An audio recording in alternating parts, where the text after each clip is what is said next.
there. I'll get there. Everybody, he'll get there. Don't worry. On tonight's Face Off Hockey Show, we've got some fun stuff, including this breaking news for the Arizona Coyotes being sued, the future of outdoor games and events as a whole, and breaking as well. We will have ESPN's Greg Wyshynski on soon. It's Face Off Hockey Show coming up right now.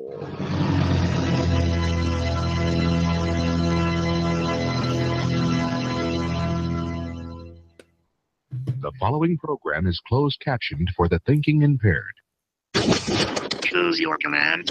You have chosen the Face Off Hockey Show. I mean, hockey is my life. I've got on hockey underwear right now. The Face Off Hockey Show. What? With Scotty Waz. Sean O. breakaway. Take 2 city stars. There we go. And the P-Boys, Johnny and Mark with the C. Yeah, baby. You believe it not? Oh, yes! Here's your host for the Face Off Hockey Show, Scotty Waz. You mute me, and Mark's the one making the noise. My goodness gracious. I don't mute anybody. I was talking to Mark. Hi, everybody. Welcome to Face Off Hockey Show. We're off to a rocking good start. Mark is brighter than ever. As you can see, that laptop brings some brightness. Well, it's actually, I got a new webcam, and I'm running off a laptop. So the new webcam is the 1080. I got the new LED up there that I installed myself. I didn't electrocute myself for the new brighter light. I got a dimmer switch over there. It's full dim. No, wait. Is it the opposite of full dim? It's whatever the brightest is. Very smart. Yeah. And then I got the new webcam.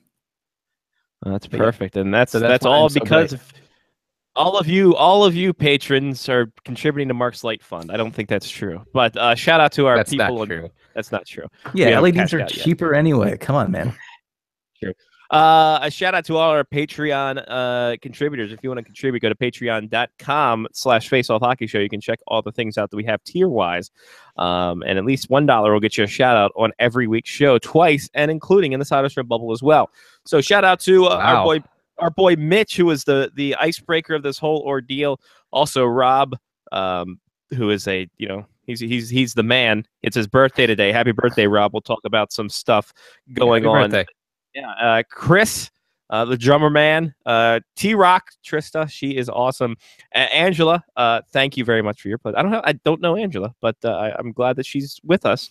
And newly pledged Ethan, who is a Wisconsinite, so he knows all about the beer, cheese, and porn stores that I spoke of on my trip to Chicago.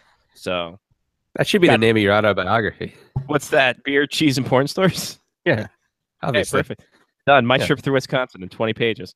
All right, folks. Like I said at the beginning of the show, we already have somebody on the live chat who says they've been literally looking forward to this all day. I've been figuratively looking forward to this all day because I had a department meeting at the hospital. So, guess what? Apparently, Scotty Waz is in a couple of goddamn task forces now. So yeah, you're there for 18 months. They put you on task forces, especially with getting a new hospital. It's amazing. Is Chuck Norris on your task force? Oh, I wish it was Chuck Ballinger. No, to be honest, that was a Delta Force. Sorry. That was Delta Force. No, I'm not flying the friendly skies. But yeah, Greg Wyshynski from ESPN. And we'll be on. Allowed to do the sound. We're gonna try our best. If that was copyrighted or not. I didn't do 10 seconds. We can play 9 seconds of it. We can only do the first one. We can't do it. We can't do the second one. So I do have a trade that I need to talk through because I have yet to approve or deny this trade. I mean, you can guess who's part of the trade. Oh, I saw who's part of the trade. Shamrock Dynasty. They would like to acquire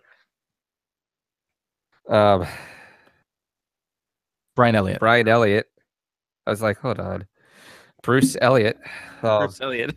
Brian Elliott, goalie, Flyers for Duncan Keith and Evgeny Dadonov. So he's getting rid of Keith and Dadonov. Yeah. And this is from 66 AHRCT division. Here's the thing. Brian Elliott's bound to crash down to earth. So I say let him move. He's got 6 wins, 31 goals against, and 312 saves with 0 shutouts so far this season. Yeah, I forget we don't do the GAA and the save percentage. No, we don't. Forget about that. Oops. I say No, let we it only go. have 4 goalie stats. We almost have to limit trades Like in your league Frozen? because of where Shamrock is. No, I'm okay. I'm good with people trading. I don't think I've ever found like a super lopsided trade. And the only lopsided trade that ended up like thinking that it was lopsided was when I sent Leahy, Shane Doan. I don't even remember who I got back, but ended up beating Leahy later in the season. So I traded Leahy in our keeper league. It was Devin Dubnyk, and I don't know who the hell else it was. I'm gonna allow this trade. Allow it. I had Devin Dubnyk and somebody else, and I got back my client Brock Besser and some other jabronis. So I basically made the deal just so I could get Brock Besser.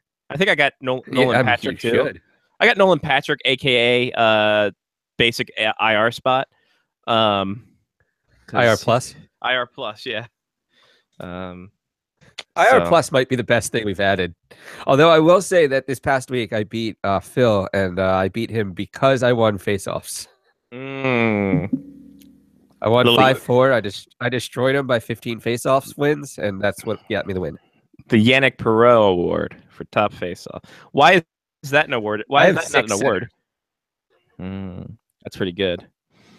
It's pretty good. It's almost as good as like the multi-ball Dustin Buffalo, where you can play like right wing, center, and defense, and you're just like, well, why am I even here?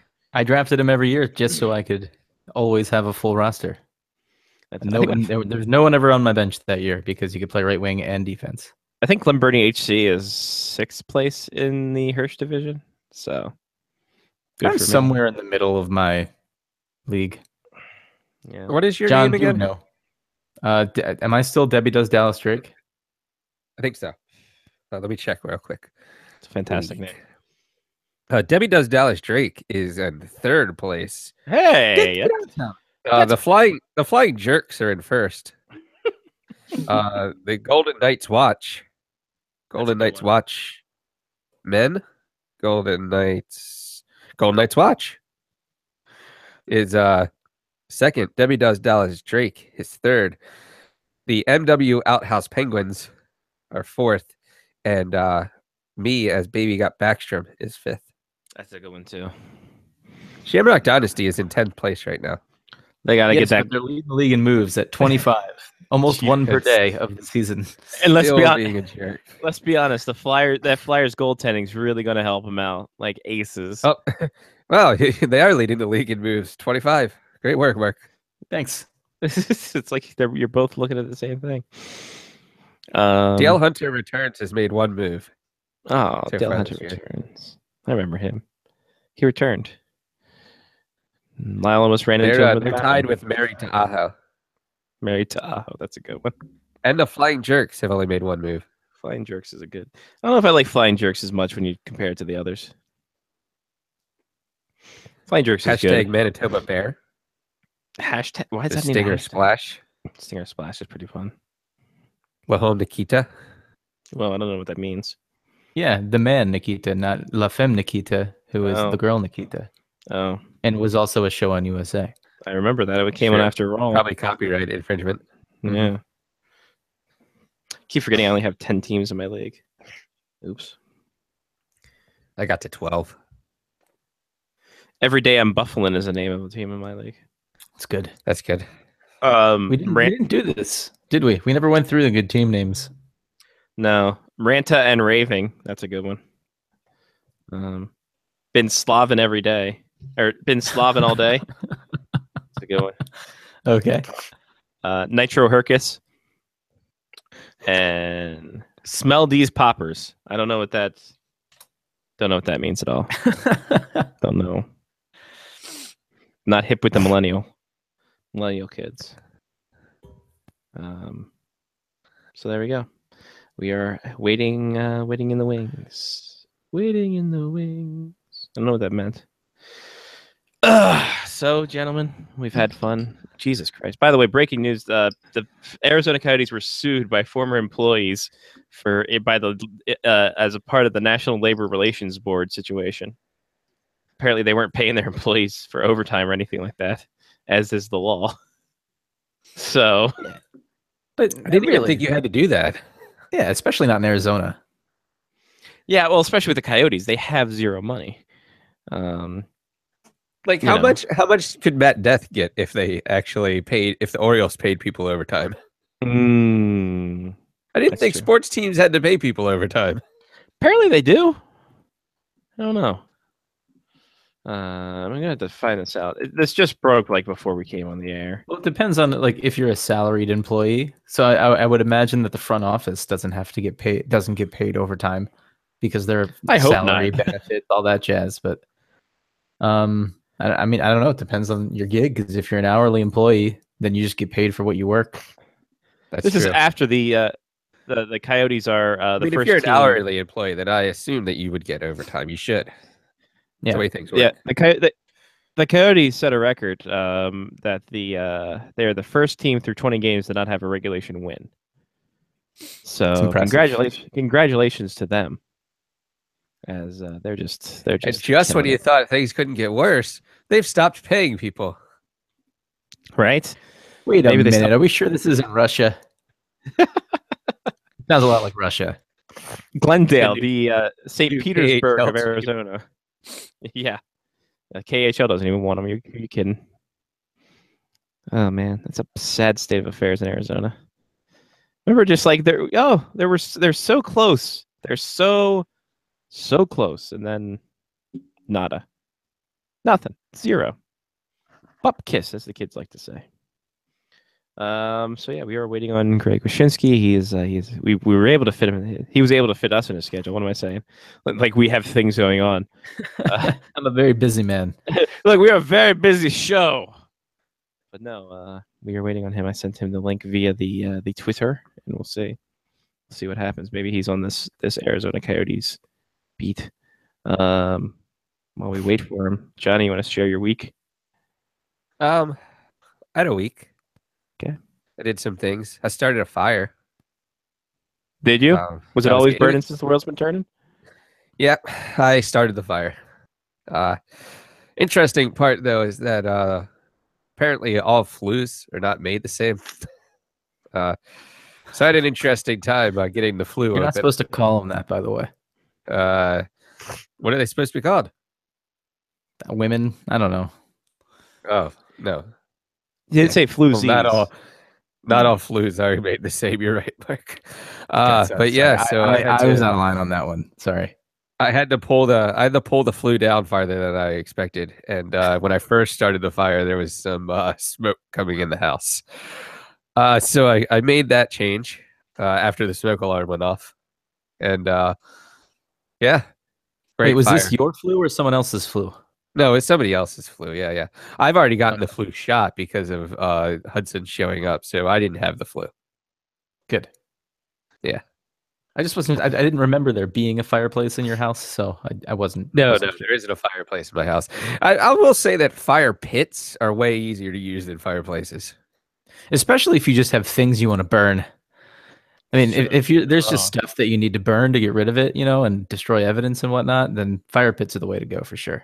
Absolutely. Yeah, I agree. Because fireplaces, there's always residue. I mean, I've seen it on every TV show. They always wind up finding something in the fireplace. Yep. It's true. Bite marks. They can identify people by bite marks. Why would you put bite marks anyway?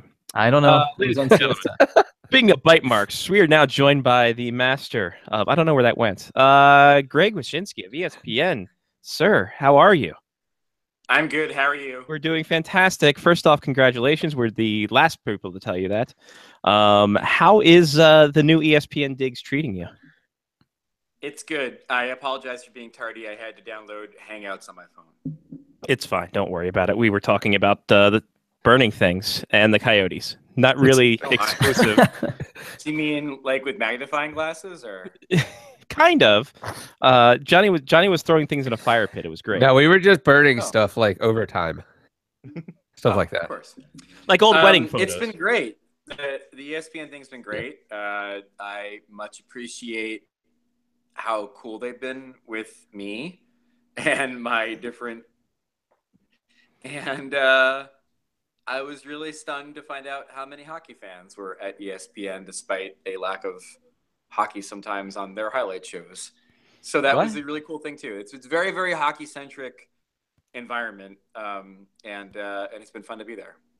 Well, excellent. We're glad you're there. We're glad you're bringing hockey back, and it's not just you and Linda Cohn just discussing things over and over again. No, I don't know if you saw, but there is a streaming deal that's going to happen next year, and I went to Disney, and I said, Mr. Disney, you should buy Major League Baseball Advanced Media, and he's like, yeah. And that's how that happened. No, it's. I was gonna say, is it before or after he talked about the Jews? It's completely different, Mr. Disney. But no, it's great. I mean, like I said, not only is there like a ton of hockey people there, but obviously with the streaming deal and everything else, there's just more hockey happening at ESPN as well. So that's going to be a fun time. Excellent. I'm glad it's finally taken off. Not to say that the people before you weren't great, but I am a loyal Greg Wyshynski fan, so much so that I have the posters hanging on my wall. It's great. Well, I mean, like you said, I mean, like Scotty Burnside and Pierre LeBrun are both friends of mine, and Craig Custance obviously left under different circumstances to go to the Athletic in Detroit. Well, who didn't? Yeah, I know, right? Joe McDonald, also a cool dude. Like, there's a lot of people that got clipped there, and it sucked when it happened. But, you know, the least I can do is try to build off of what they created and, you know, do it maybe in a slightly different way. I don't ever profess to be Greggy Insider. I write things that upset people, things that maybe endear myself to people. But you know, I've always said through the years that, like, ESPN.com has been a different hockey place than other parts of ESPN. And now my job is to try to align both of those a little bit better than they've been. Overall, what do you think of the first month of the season? How has that been shattering down for you? What has been the talking point that you've been seeing around town? I would say probably, like, you know, and I think the Devils, my Devils, are sort of a microcosm of what we've seen so far, which is that the league is younger and the league is faster. But when you have those two things, you get a lot of goals, but you also get a lot of mistakes that lead to goals. So, you know, my good friend Jeff Merrick always said that, like, the best hockey is junior hockey because everybody makes mistakes, and it leads to scoring opportunities the other way as much as it leads to scoring opportunities for your team. And I think the same thing is playing out in the NHL. You know, there's such a premium on speed that you look at the Devils and, like, three of their top four scorers are rookies.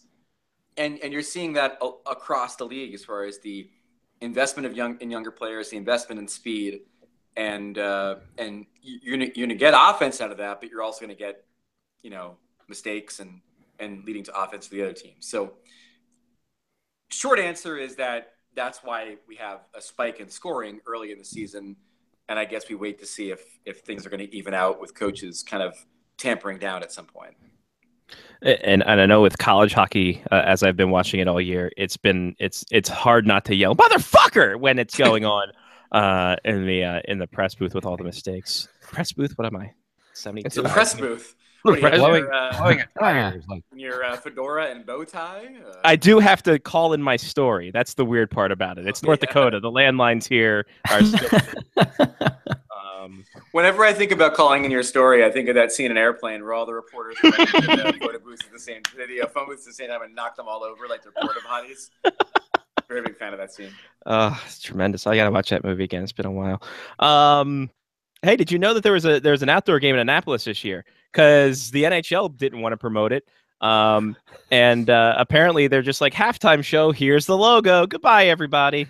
We'll see you in March. And we're going to talk about this later in our Patreon pick. What is the future of NHL events when it comes to, because obviously they've beaten the horse, or killed the golden goose that is the outdoor game. What kind of events can we look forward to now with the outdoor game? And is it going to be more overseas games now, or to spark interest in that? Well, I've long been a proponent of an idea that John Collins, the former COO of the NHL, had. that I think they've sort of bandied about as being a non-Olympic year alternative maybe to the World Cup, which is the idea of doing a Ryder Cup type tournament, maybe put it in London, maybe put it somewhere else overseas, and have it be, they haven't talked about this aspect, this is my idea, have it be the world versus Canada. Like Canada has so much hubris and they win everything. So like make it the world versus Canada and let's see if they could beat the world. Like I think that would be a very sellable event. But Loza and I on, you mentioned Patreon, on the Puck Soup Patreon bonus podcast this week, did a thing where we were like pretending to be the commissioner and like what are our ideas for hockey. And one of mine was to let the Blackhawks be in every outdoor game. Like not make it feel like I thought they were, but like actually do it. And you know, worst case scenario is that you get ratings in all these games because people apparently like watching the Blackhawks.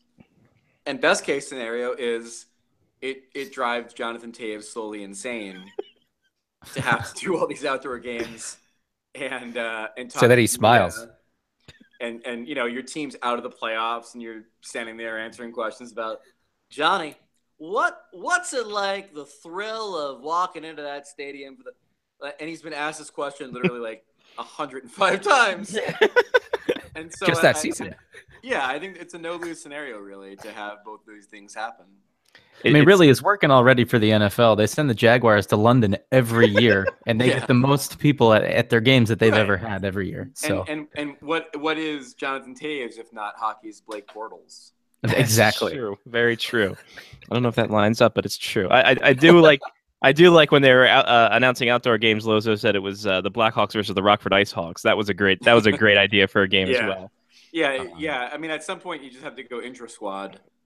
Sure. You know, and do it there. But like, I don't listen. I'm a fan of the outdoor games. I actually have zero problem with them. Like, I know people look at them and they're like, you know, the blooms off the rose, and like you said, like there's not even a level of anticipation for the outdoor games anymore. But that's because like inherently they've morphed into the All-Star game. It's become a very localized thrill. The Winter Classic might still have some juice, but as far as the other games go, the Stadium Series games go, like when you're on site, it feels like I was in St. Louis last year for that game, and like it felt like a really big deal in St. Louis. And then you look at the national ratings, and like nobody cared. But when you're there, you're like, wow, everybody in town cares about this. So I think it's gone from being a national thing to being a local thing, and at the end of the day, they still print money with these like jerseys and everything else. So I think until that dries up, they're going to have them. Yeah, and I had the same thing with Winnipeg last year. Jen and I went to the Winnipeg game, and like no one cared about that. And yeah, the city loved it. All 47,000 of them. It's fantastic. Right, exactly. So you know, much like at the All-Star game, like people are like, oh, the All-Star game. But like when you're there, it's like the Super Bowl. Like you have people from all over the world that come to the All-Star game, and when you're on site, it feels like a very big deal. I think it's kind of like the same thing with the outdoor games now. It's just like from a national perspective, the 20th time you see the Blackhawks, you don't care. But if they're in town to play your team and it's in the local baseball stadium, like you really do care about it. Exactly. If they can do that in the Fargo baseball stadium, I'd be very impressed with that. Wow. Be great. Well, that's the thing they haven't done yet, right? Like there are some certain things they've not done gimmick-wise with the outdoor games, and I guess the first one might be next year when the Blackhawks and Bruins play at Notre Dame, like the idea of like sort of a neutral site game, not really neutral site in the Blackhawks sense. I mean, they practice at Notre Dame and whatever, but like the idea of not having the game in Chicago or not having the game at Fenway or whatever, like put a game in Notre Dame, put a game in Lambeau, whatever. Like, I feel like that's sort of the thing they haven't done yet. I'll propose this: Blackhawks and Red Wings at the Gila River Arena Casino, whatever the hell, Arizona. Great turnout, sell, great turnout, and maybe those two teams should be 70 degrees. Game that we've all talked about. One doing it on the Mall, which from a capacity standpoint would be really small, but would be picturesque as hell. And then the idea that Carolina should do a game at their Speedway has always been very interesting to me. And the idea that like maybe you do a Capitals game on the infield at Pimlico would be interesting. Oh to me. no, Greg, you and I both know no one would get out alive while the horses go. Wouldn't that be great? Do a combination Capitals game and then like a stakes race. Oh, that'd be great. Be fantastic. Big money on the line. If you're a degenerate gambler across the board, that's just your heaven right there. My God. Said, like if you can't have hockey betting in Maryland yet, at least you could bet on the ponies while you're there. I want the 4, 5, 6 boxed with Ovechkin hat trick. And then there you go. It's good to go. We'll get you out of here with this, Johnny. Yeah, your stakes race would be delayed if they went to overtime. That's true. Very true. The horses would have to do that whole thing where they walk around for an extra lap. Hold your tickets, photo finish. Johnny, we'll get Johnny. You had a question on our Voxer about you wanted to ask Greg when he was on here and about relegation. Was it, John? No, I was talking. So I was watching the Caps Penguins game earlier in the week, and I was trying to figure out if the dichotomy of sports in the United States would change if you started segregating fans like they do in Europe. If you made all of the Penguins fans in one. Nope. Not going that far. If you made all the Penguins fans sit in like 2 sections that were like lined with cops, and all the Caps fans sat in all the Penguins fans sat in half of the arena, and the Caps fans sat in the other half of the arena, and you didn't have them all intermingled, how that would affect sports? Because I feel like you have a hatred, right? Like you hate Penguins fans as a Caps fan, but they're like literally sitting next to you. It's not like you can be like really angry or anything at them. It's like, what's the worst thing that can occur? Like the cops come and like grab you and drag you away. Well, clearly you've never been to a Devils Flyers game. It doesn't matter. If they're sitting next to you, it means that it's a hook instead of a jab. But like, no, but your question's a good one because this speaks to years of Capitals consternation, going back to the days when Ted Leonsis would ban certain zip codes from buying tickets to games, and it never made any sense to me because like growing up a Devils fan, I would go when it'd be Devils Rangers, I'd go when it was Devils Flyers. Like I became a fan because of the interaction between these two warring factions, like a college game, like a soccer game, whatever. And so, I mean, I agree with your idea in the sense that anything that gets more enemy fans into the building, I think is inherently good for the overall experience. I don't buy into the idea that and not to single out the Capitals, like Nashville's done it too, where it's like, we gotta find ways to get the Blackhawks out of this arena. I'm like, why? Like, I'm so glad you added Hawks at the end of that. I'm like, the whole point of doing this is to like feel that passion and feel that electricity that comes with defending your home turf. So yeah, I would be all for that. Well, there we go. We have Greg Wyshynski's input and maybe seal of approval. But there is a tipping point because you bring up Washington, and the reason why it was such a sore subject in Washington because for years the opposing fans were selling and buying more tickets than the home team fans. So I could see why Ted Leonsis has had a little bit when of Matt Yeats is your starting goaltender, when you have the Matt Yeats era in Washington, I don't think many Caps fans would want to go to that. But at the same time, like that whole plan never made any sense to me because like when you go to a Buffalo Caps game, there's always a ton of Sabres fans there. And it's not as if they're driving from Western New York. They just all work there or they're from there. But that's how it is with every team with DC because people come from everywhere to work in DC. So the idea that you're going to ban Yin's area code from buying tickets never really made sense to me because like what about all those people that live in Loudoun County with Steelers car flags? Yeah, I hate all of them. The Penguins game anyway. They're the worst. They're my neighbors. They're the worst. But to answer your question, like I also grew up a Nets fan. And so I feel like I can't properly address the whole being a minority fan in your own building thing because when you're a Nets fan in the late 80s and early 90s and the Chicago Bulls come to your arena, like it doesn't matter how many fans you actually have in your fan base.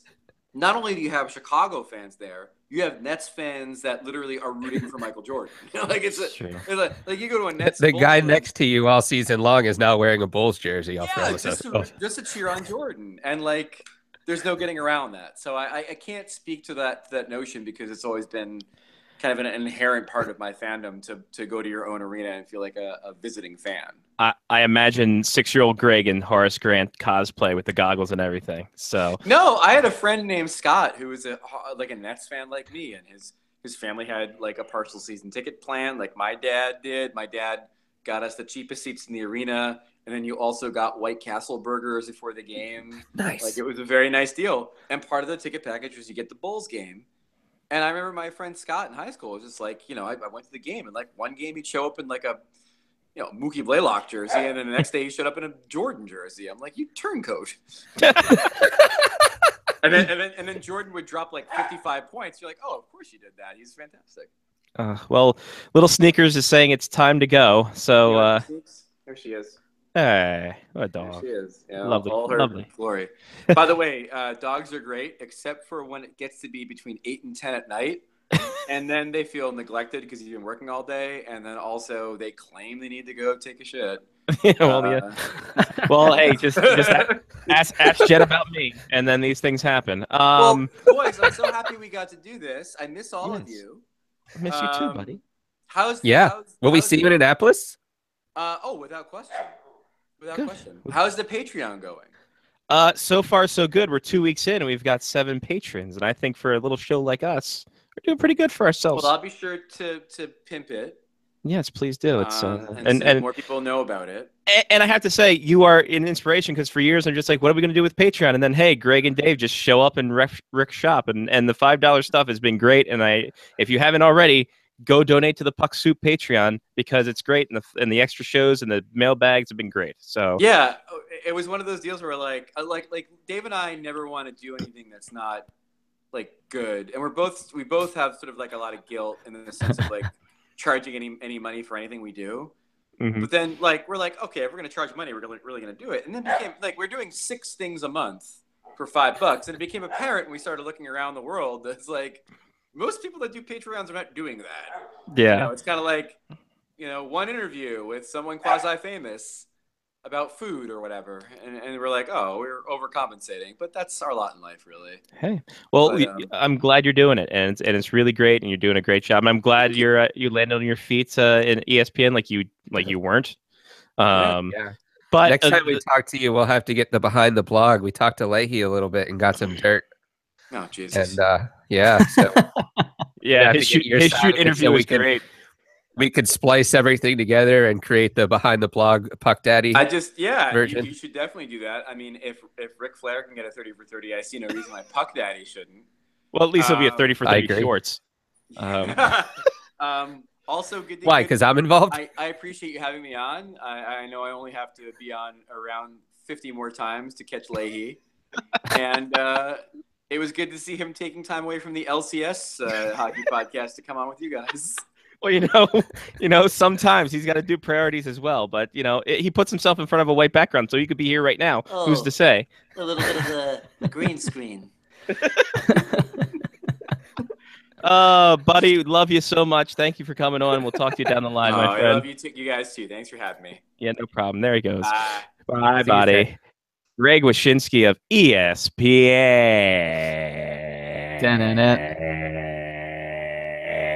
Brian tells us that he found out who Greg was because of our show, so he wanted to give us props for all Greg's success. But I decided not to say that while Greg was on. That's right. We are responsible for the fame and glory of Greg Wyshynski right here. I mean, I love you all, Brian, but whew, man, it's the Face Off Hockey Show. If we were not punk rock then, it's like, wow, that's fantastic. I mean, let's be honest. If we wouldn't have ever started our show, who knows what would have happened, right? I mean, if we wouldn't have done it, none of this would have happened. We haven't been doing this. Greg was on Broadcast Monsters. He was unintentionally, and he knows Monkey. Him and Monkey were college roommates. So that's a thing. He's been in the BCM Mafia for a while.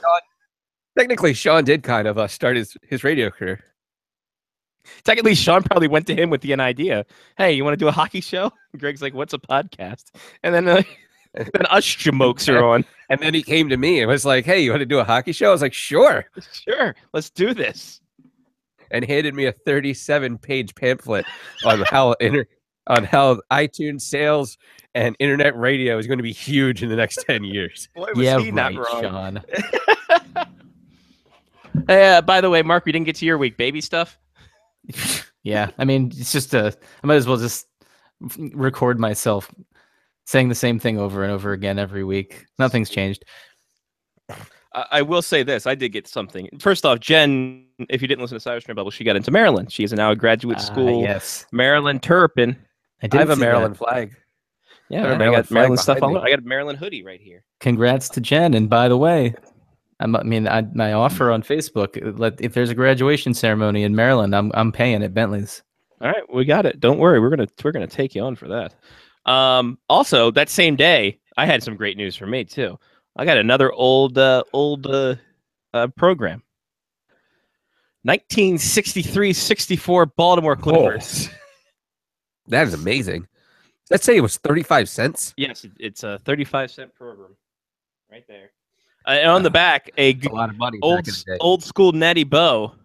And really, I got the program for the cover because there's so much going on. Not only is a guy jumping into the stands, but you got a guy smoking. Like there's a guy smoking in the arena. I love how that's the cover of their program. Yes. Yeah, hold on a sec. There's one guy there that just has his hands in his pocket. He's next to the woman in the sweater. He's not even looking at the guy jumping up into the stands. Like, oh, just hanging out. It's just like, oh, this is a thing. Everyone's in shirts and ties and just like, oh, this is. It's the guy straight in the middle of it who's just disgustedly looking at the person on the ring. Like, are you guys gonna fix this or not? Like. And chicken wire as the boards, like not even glass, it's just chicken wire. Yeah, but the irony of it all is that the Baltimore Arena still has chicken wire for boards. Yeah, that's the weirdest thing. That's the weirdest thing. Also, it has like the ads and here. That's just for the Tim McGraw concert. And they got the Baltimore Clippers fight song right here with all the notes. Still. So my question is, how do you know who to yell at? I mean, do the opposing team's fans wear gray suits or something? How do you know who to get hit in a fist fight with? Oh, I think everybody. There were no cars back then. There were no away fans. No one traveled. It's true. He's not wrong. Back in 1965, we didn't have any cars. They didn't have cars. Everybody parked their horses outside. Yeah. If there wasn't ice already, they had to cancel the game. This is a great thing. I'm looking for other ones as well to do my project that's never going to see the light of day. So there's that. That was the thing that I had. That was basically my week. That's awesome. So let's kind of feed off of what we talked about with Greg and which is also our Patreon pick of the week. Yeah, we do. The future of NHL events. Obviously, like we said, the Stadium Series game in Annapolis got a half of a halftime show with John Carlson and Matt Niskanen just there. And not even any gear. Like, so I kind of looked at the gear, right? And I need to stop saying that, by the way. So apparently I found out at our last soccer game last Monday that the word gear in England is slang for cocaine. Oh, shit. So I asked one of the guys on our soccer team if he picked up any gear, like talking about like some Southampton, like pants, swag, jacket, and stuff that I sent him links to for Under Armour, and he was like, "What?" And I was like, "Southampton gear," and he's like, "Cocaine?" And I was like, "Whoa, that jumped up a notch." So I'm gonna have to take that out of my lexicon, I believe. By the way, real quick, random news thing in Calgary. Sorry. Lions kill a peacock that flew into their enclosure at Calgary Zoo. Go on with your life. Oh, good for them. They needed a win. Yeah.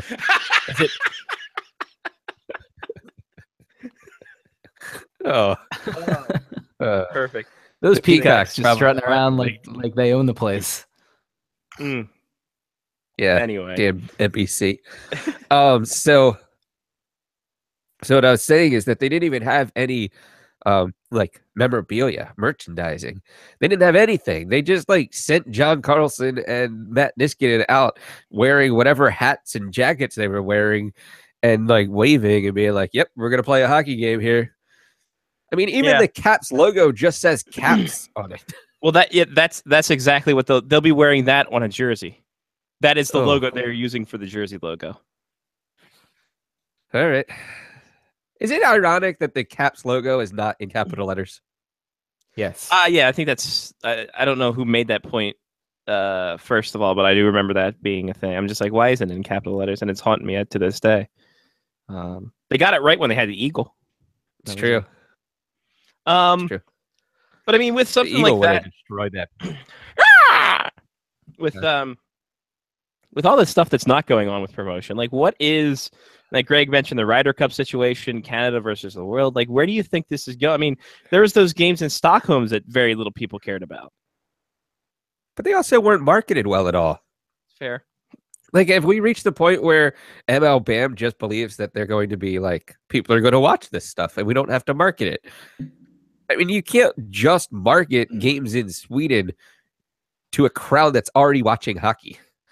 Like, I watched the EPL for weeks before these games in Sweden. No mention of it at all. That is literally NBC Sports. Yeah. F1 is literally on NBC Sports. No mention of any games in Sweden that are going to be played at 2:00 in the afternoon. Yeah. Like, they have to market this. They can't just expect people are going to know that there are hockey games on at 2:00. It's true. Mark? Yeah, I mean, that's pretty much hits the nail on the head. I mean, I didn't know that there were games in Sweden until I saw the highlights and I saw people dressed as seats in the stands. Apparently, Sweden didn't even know that there were games in Sweden. So they were all eating chocolate. They were. That's the Swiss. But that having been said, it's good for the sport, I guess. I mean, think about the amount of money that they must have spent to put these games on, because they had to have built an NHL rink somewhere in Sweden, right? Unless one exists already, because unless they played these games on international rinks. It's technically smaller than an international rink, so couldn't you just cut down an international rink, like put the boards farther up and put like tarps over top of the rest of the ice? Good question. Let me see I guess, yeah, that's true. You probably could do that. You'd have to reline everything, but that's not very hard. Yeah, it's not like a lot of people were going to be there anyway. The NHL Global Series.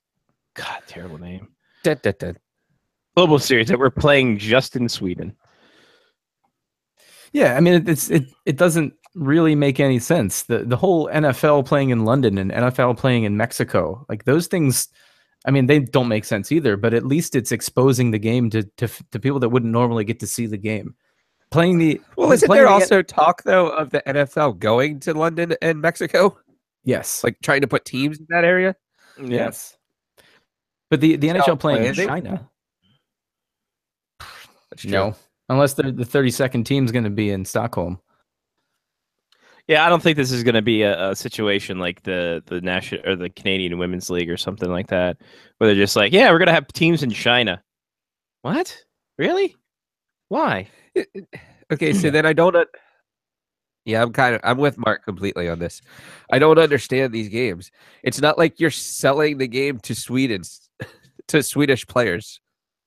Like they already know the NHL exists. They're already here.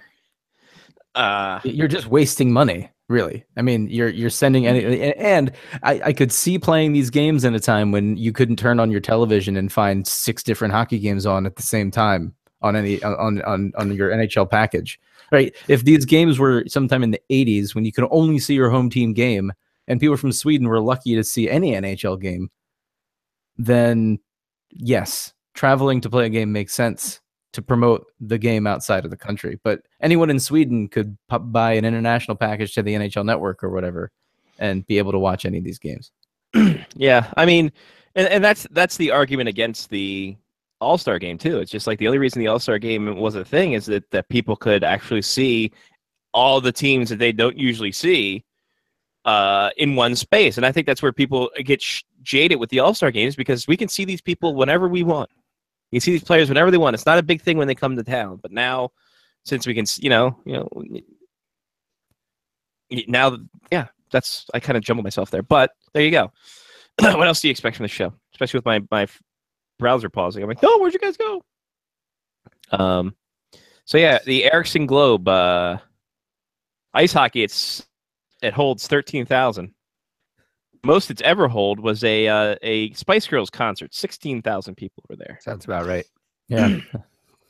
Well, they spice up your life. That is true. People of the world, spice up your life. So there you go. The future of, it looks like Ryder Cup or Canada versus the world or some kind of non-World Cup thing, which I would be down for. If you do a North America against Europe kind of thing, that'd be pretty rad. Maybe that's me. It is what it is. I mean, at some point, you're going to have to come up with the newest gimmick, right? Because, I mean, let's be dead honest. At some point in the next 5 years, this 3-on-3 All-Star game is going to turn to shit. Mm-hmm. If it hasn't already. And people are just not going to watch it anymore. So what's the next gimmick behind that? And, I mean, Greg, they may be on to it. Like, I don't watch golf often. I mean, I don't really sit down and watch, like, you know, I'm not a Ballingy type person. But the Ryder Cup comes on, and that's a completely different event to me. Like, that's not a golf tournament because people are, like, hooting and hollering, and there's chanting, and people, like, the golfers are, like, showing emotion. There's a civic pride to it almost. Yeah.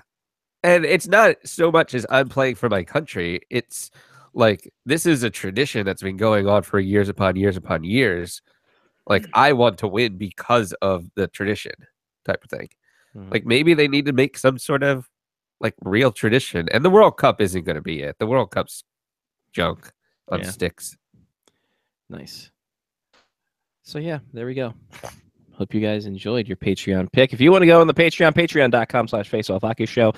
And if you want to be into it, there's the tier levels for everything you got to get into it, including a question and answer from at least one member of the Face Off Hockey Show media faction. Most likely at least 2 members because Jen lives with me, and I'm going to bring her to the room and say, hey, do this now. Answer questions. Yes, up to 5 members, including my baby screaming into the microphone, possibly. Up to 8 members if Johnny brings out all his personas. As do I.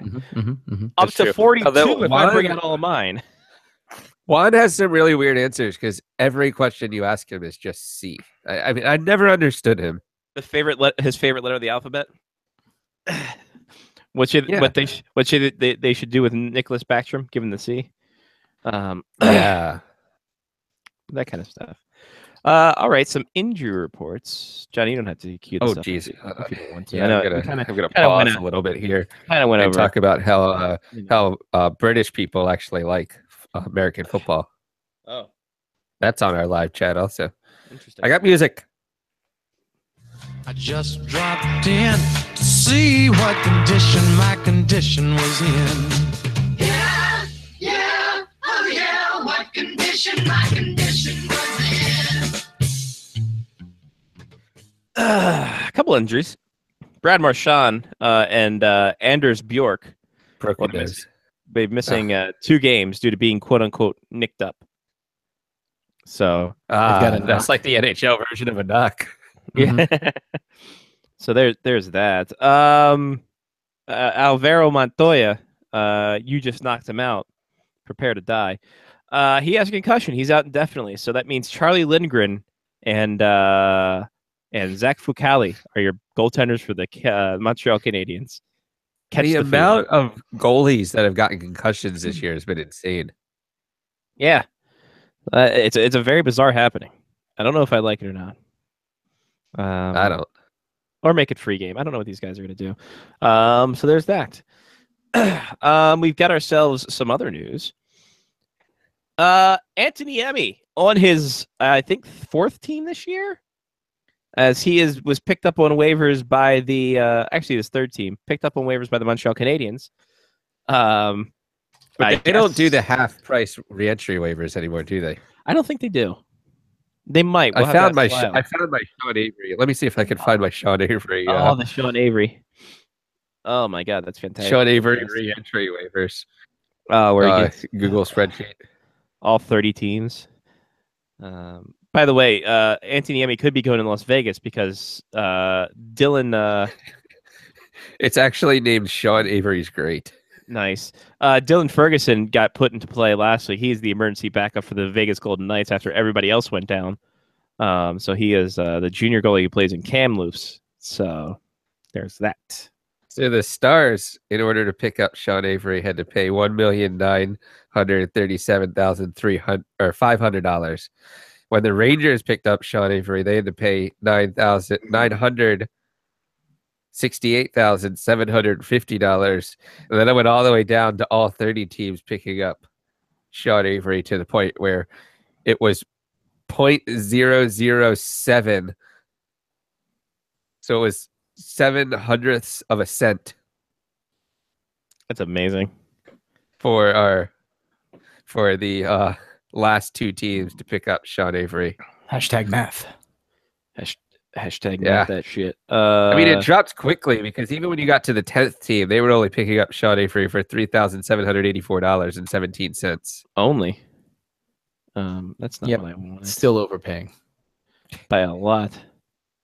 By a whole hell of a book. Lot. He does. I heard he's just as douchey as ever in it. That's about right. Why change? He's not wrong. I mean, that's the persona people expect of you. So if you're scoring at home or even if you're alone, here is the God damn it, just bring it up, you sons of bitches. The Scotty screen share of the Sean Avery is great spreadsheet. So starts with the Stars, who would have that's his original salary, and for the Rangers to pick him up, they pay that. And the 13, 14, all the way down to 29. Or all the way down to 30th. There you go.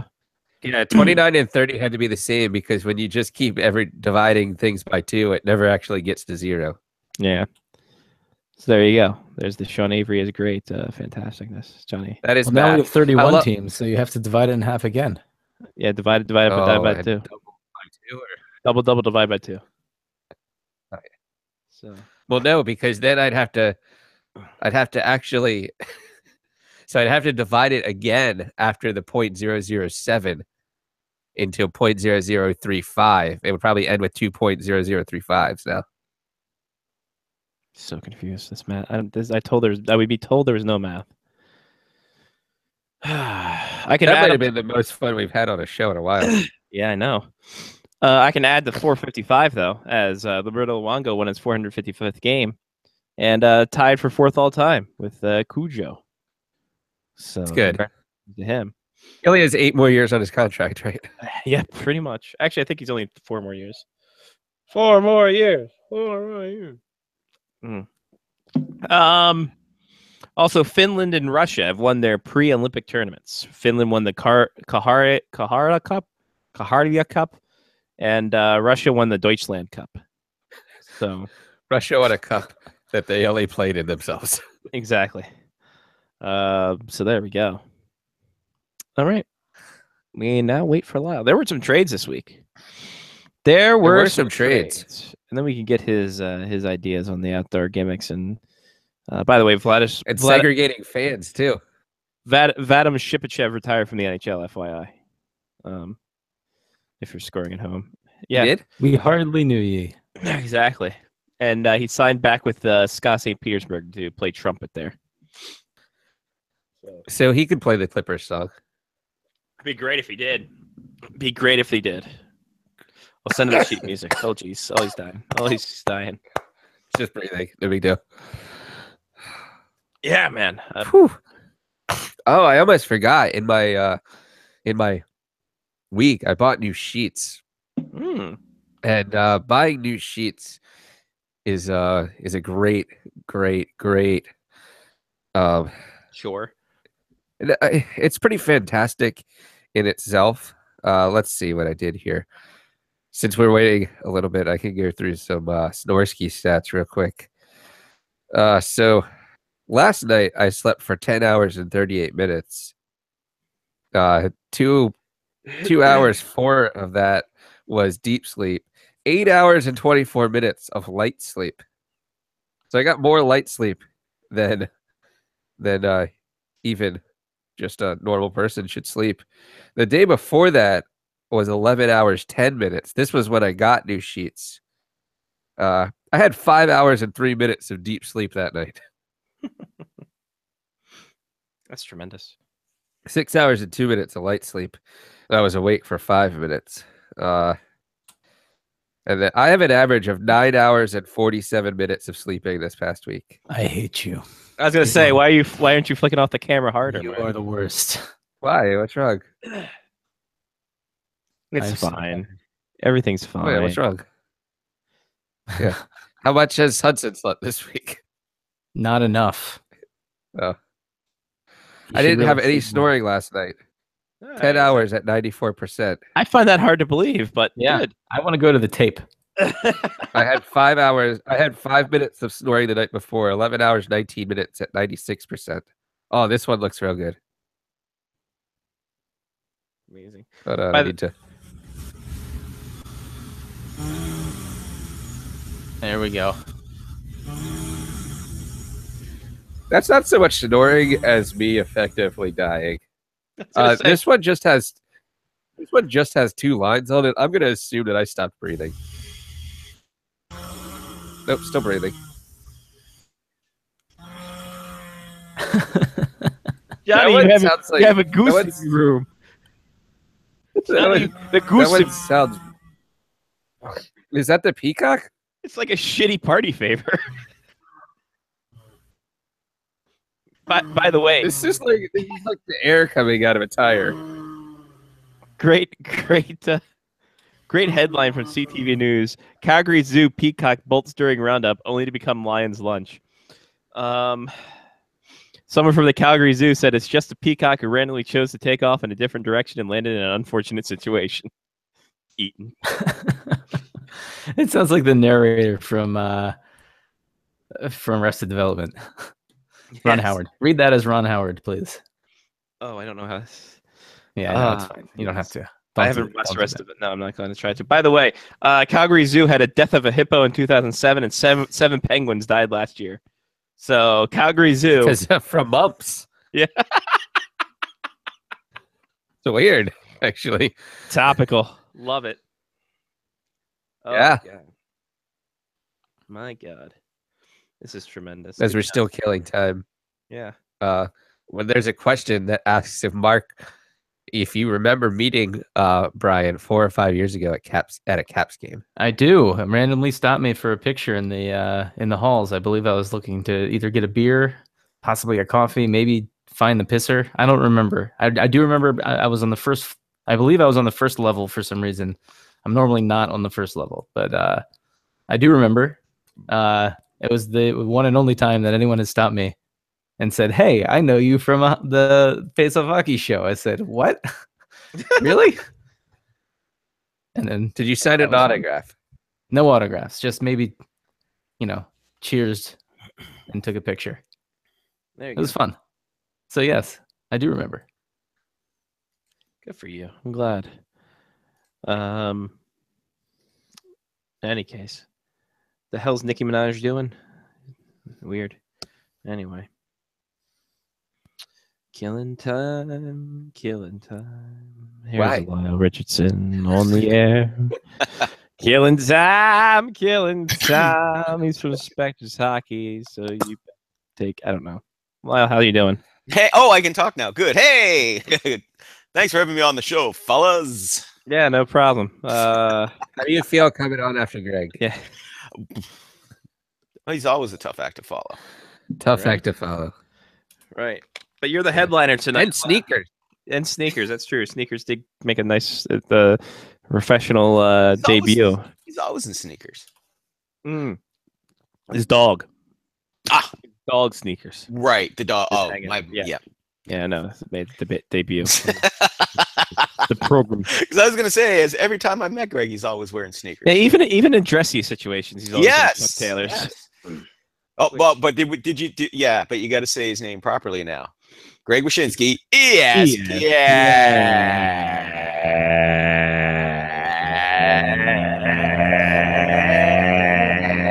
What's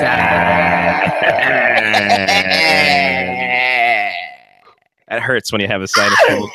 Oh yeah. That hurts when you have a sinus cold. Not gonna lie. Damn, I forgot to ask Greg about the psychedelic carpet. That's fine. Crap. Next time. next time. Annapolis. That'll be while we're drinking at Fido's in Annapolis before the night before the game.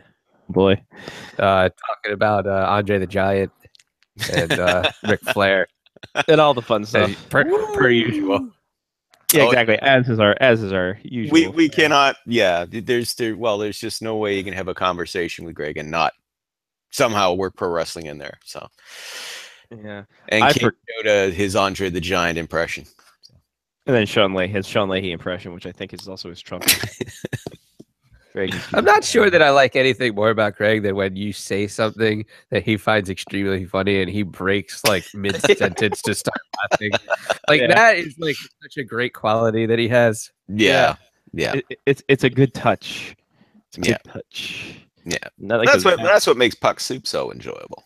I enjoy Puck Soup very much. I enjoy me a nice heaping bowl of Puck Soup every week. Indeed. But Lyle, before we get to some topics we spoke with Greg about and to get your opinion on it, we got some trades. Boy, howdy. UC Jokinen goes to the Los Angeles Kings. Mike Camilleri, who I forgot was in the league entirely, goes to the Edmonton Oilers. Still a thing. Apparently. Fried Camilleri. Exactly. You know what? To be honest, I'm pretty sure that's the return UC Jokinen was getting from other teams. Yeah. We'll give you a Fried Camilleri for all this. But that UC Jokinen project lasted a month. Yeah, he wasn't a good fit there in Edmonton. Apparently, he did not have the confidence of head coach Todd McClellan. To be fair, though, it's not like he actually gave McClellan very much to be confident about. But I when this trade went down, I saw some reaction there on Twitter was one of puzzlement. It was sort of like, why are the Kings acquiring Jokinen who's doing nothing? But the reason why is they want to bolster up the depth on the checking lines, which is something that Jokinen has experience at. As a scorer, he's pretty much shot, but his defensive game still workable, and that's something has to be if he's scoring, right? Yeah. Camilleri, he started out, he had a good start to the season, but with the young kids like Kempe and Foul coming up and doing the thing. The rookies were bumping him out of the scoring line, and Camilleri's not a checker, so they figured, Edmonton best player. Yeah, so Edmonton needs scoring. We could use some depth on the check-in lines, and the salaries were pretty much the same, about $1 million. So, easy enough for the two sides to swap. I don't think, though, that's going to necessarily improve Edmonton's scoring woes on right wing. I don't think Edmonton's done, but I think for now this is sort of like a quick Band-Aid solution until something better comes along, hopefully for them later in the season. By the way, I know they were coming off a lot of road games, but I was watching the Oilers Caps game. Man, is Milan Lucic slow? Like lumbering is a compliment to his skating. Like that's just bad. Is there a sport where you fall apart faster than hockey?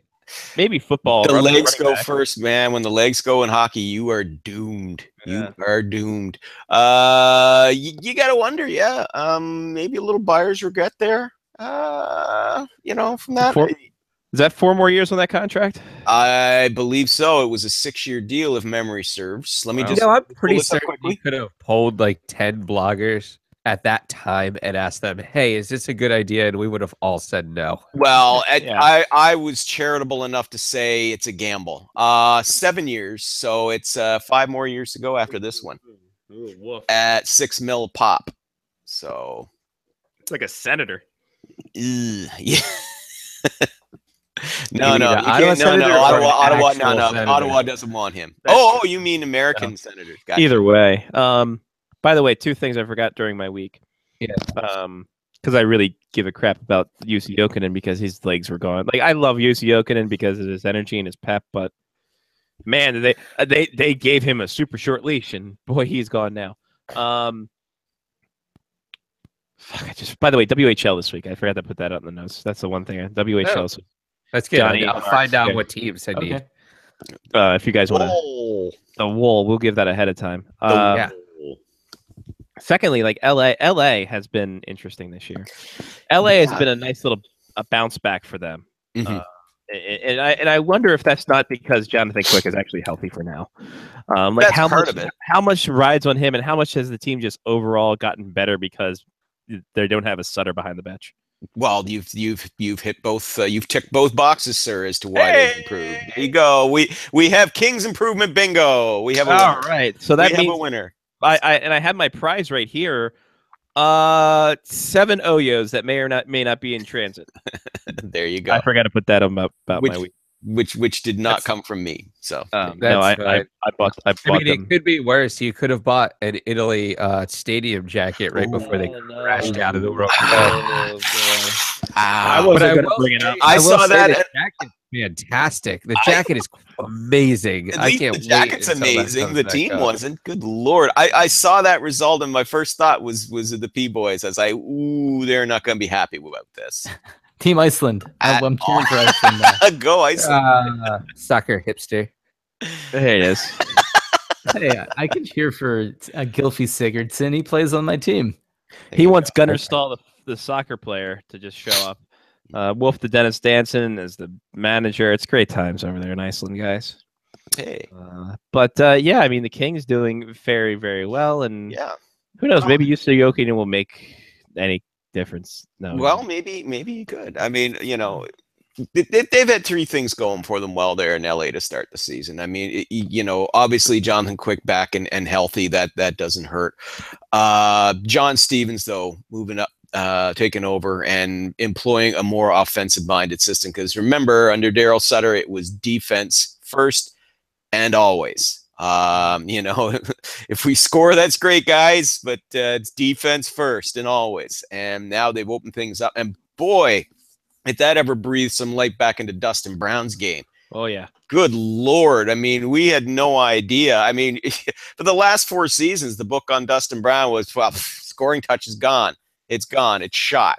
And boom, you know, Stevens immediately puts him on the top line with Anze Kopitar, and off they go. But those rookies as well that I mentioned, the 2 young chaps that I said are primarily responsible for Mike Camilleri being moved out of town only 6 weeks after his LA homecoming. They've been a strong addition. And you got to consider they're doing all this without Jeff Carter, without one of their best scorers right now. So when he gets healthy and gets back, I mean, watch out. Yeah, they could be even more deadly. So a good start. Definitely a good bounce back for them so far. Is the Metropolitan Division this much of a shit heap? The Southeast Division was back. Right, like it used to be last year. It's the toughest one. Now it seems that no one can get any streaks going. Everyone's near 500. Like the Devils are 7 games plus 500, which is scary to me. The Devils, I mean, well, you talk about surprise teams. You know, right there, right off the bat. But again, there's another team that's benefiting from young talent blossoming. Especially then we talked about it, I believe, last week was with Nico Hischier and. Will Butcher on defense, and Jesper Bratt as well.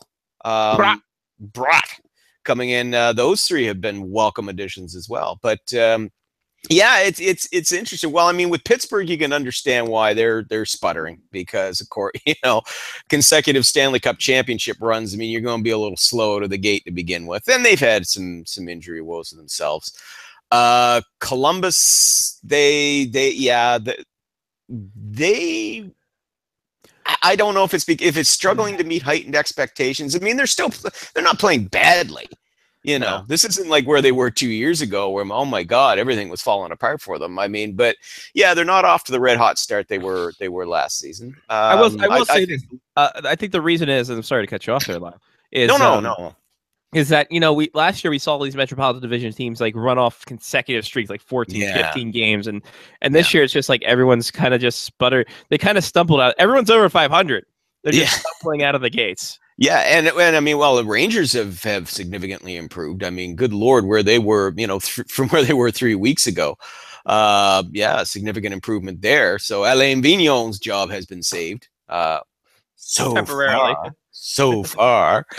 But yeah, it's kind of interesting what what's going on there. Philadelphia, they're another team that's kind of herky jerky there. They're still experimenting with their young defensemen in there as well too. So they've got that issue going on as well. It's not as dynamic as it was last year. Not like it was a year ago. Yeah. The Islanders are not. Are the Caps slower this year? Pardon me? Are the Caps slower this year than they have been? Yes. Well, I'll tell you this: they're definitely boring. I watched the Capitals Oilers game. I believe that was Sunday night. I believe hometown hockey night. Well, I was trying to watch it, but I kept dozing off because it was painfully boring. It was not fun hockey. You're not wrong. No. Those were two teams that have decided, you know what? Let's just play defensive hockey here. We're having trouble enough scoring as it is, which is amazing to say when you've got the reigning Art Ross Trophy winner on one team and the greatest sniper in the modern game on the other, and everybody's just playing this boring, trapping, dump it out defensive style hockey. I mean, that was painful to watch. I was looking forward to that game. Those are two teams I was looking forward to watching. And my God, that had me wishing that I could have watched Florida and Arizona. Wow, that's saying something. I know. That's a fucking shot. Wow. I know. Yeah. I know. But I feel personally disrespected. You come into our home that we laid out a guest room for you. Things got tough. I mean, that's like watching the Blackhawks play an outdoor game again. Oh, I know. Oh my God, I know. Oh, no. Have you guys talked about that already? What? No. Can I go off on a friggin' tangent here? Listen, I love the Blackhawks. Sure. Love the city of Chicago. I love the Blackhawks. I do. Yep.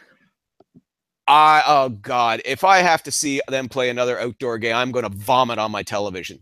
Enough of the Blackhawks and outdoor games. Enough. Did you catch Greg Wyshynski on? He said that he wants only the Blackhawks to play outdoor games, and just have every outdoor game is just the Blackhawks. So he can have an excuse just to what? Just to watch. Just to watch. He's actually caves going. He wouldn't tell us that, but yeah, yeah. But no, good God, I mean, just enough of them in the outdoor games. For God's sake, there's other teams. Jesus.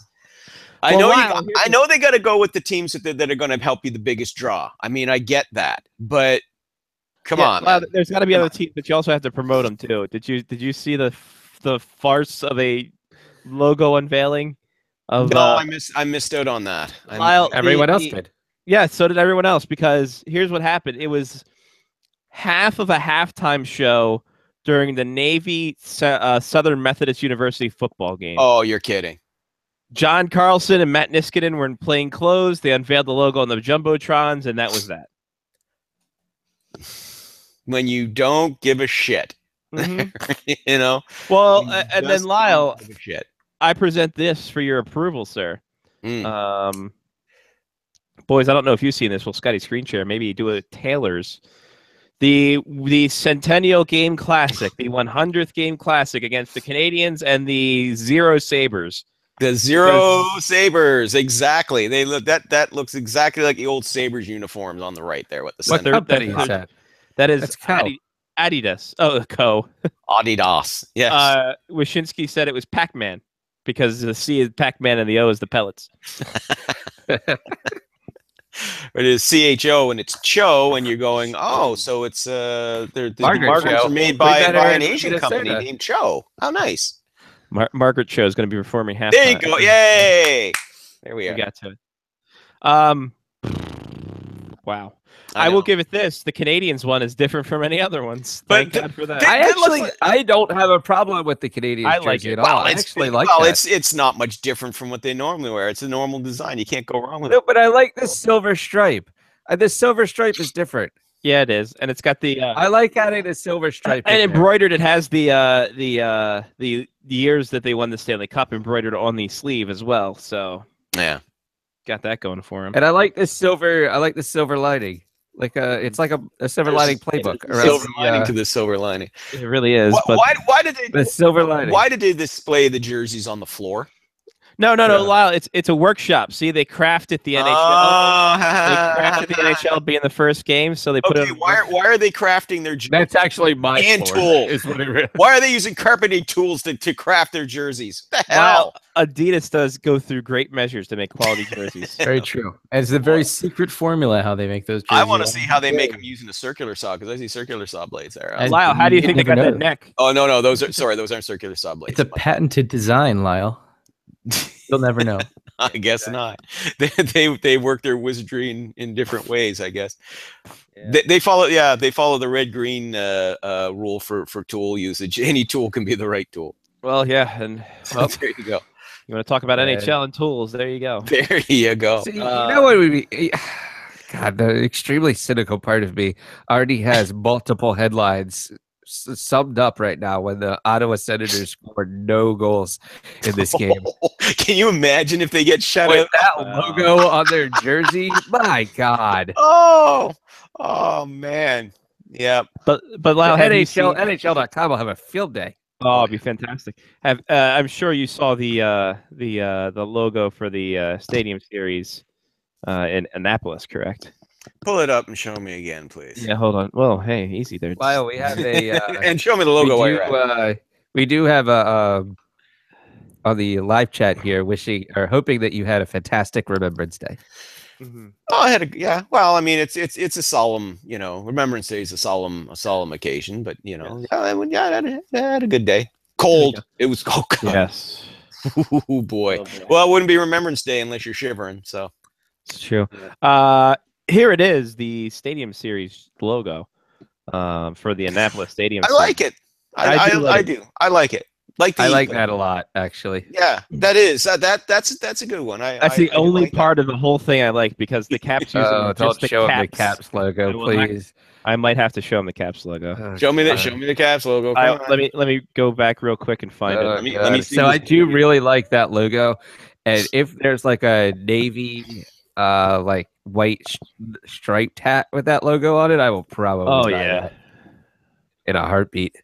I'm all about that hat there. Let me see if the Caps, of course, they're not. Oh God, this is gonna be awful. I can't wait to see how terrible this jersey is.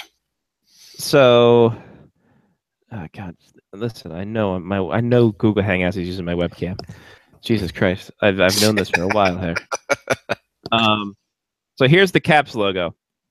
There it is, right there, and that's what they're going to use in the front of their jerseys.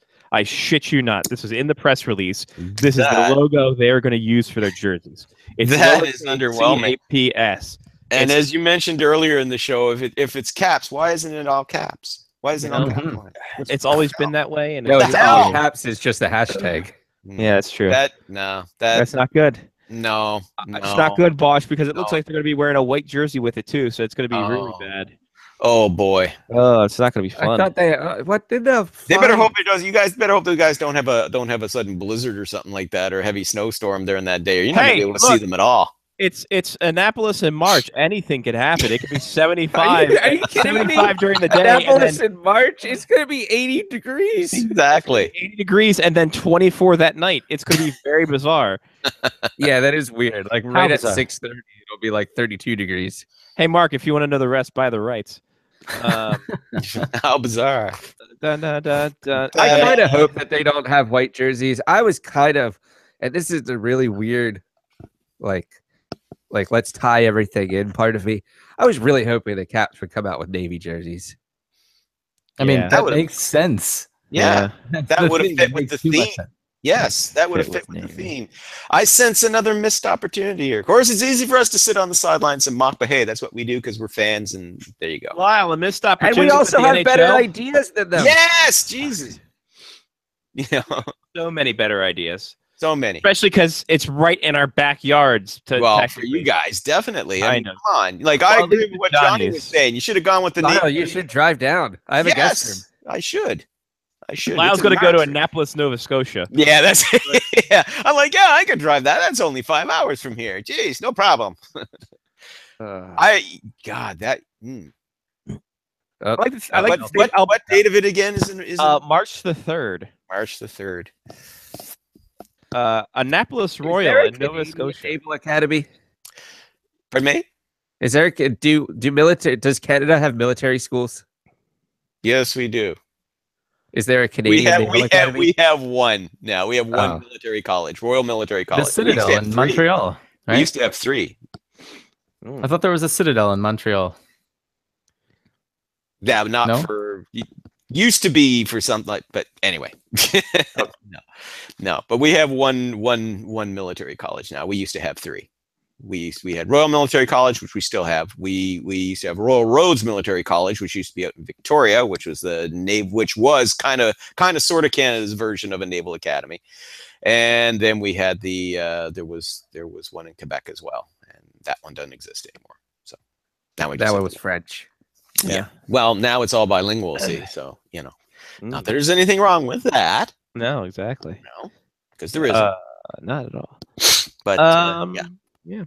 So By the way, there was another trade this week. An underwhelming one. As Michael Leighton and Ty McGinn go to Arizona while Louis Domingue goes to Tampa Bay because...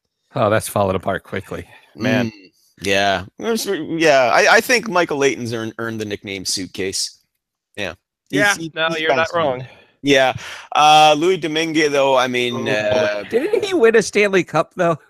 Who? Leighton? No, he lost he had that run he lost in the... That's right. They lost in the against final. Chicago, yeah. He allowed that terrible short side goal to... Was it Kane? I think it was Kane. Yeah, that no one knew was But in. nobody knew where it was, yeah. And by the way, I the best tweet that I've ever had, I said Michael Leighton just cost himself a new contract because that was his contract here. He cost himself a new contract with that and one it goal. was a hell of an underdog story for him too. I mean, he got called up because their starting goalie got hurt. And that was when the Flyers had that was an underdog run for them. Remember, I mean, they made it in the playoffs in the last game of the season in a shootout. Then they became, I think, only the third team or something like that in NHL history to rally back from a 3-0 deficit to beat the Boston Bruins. And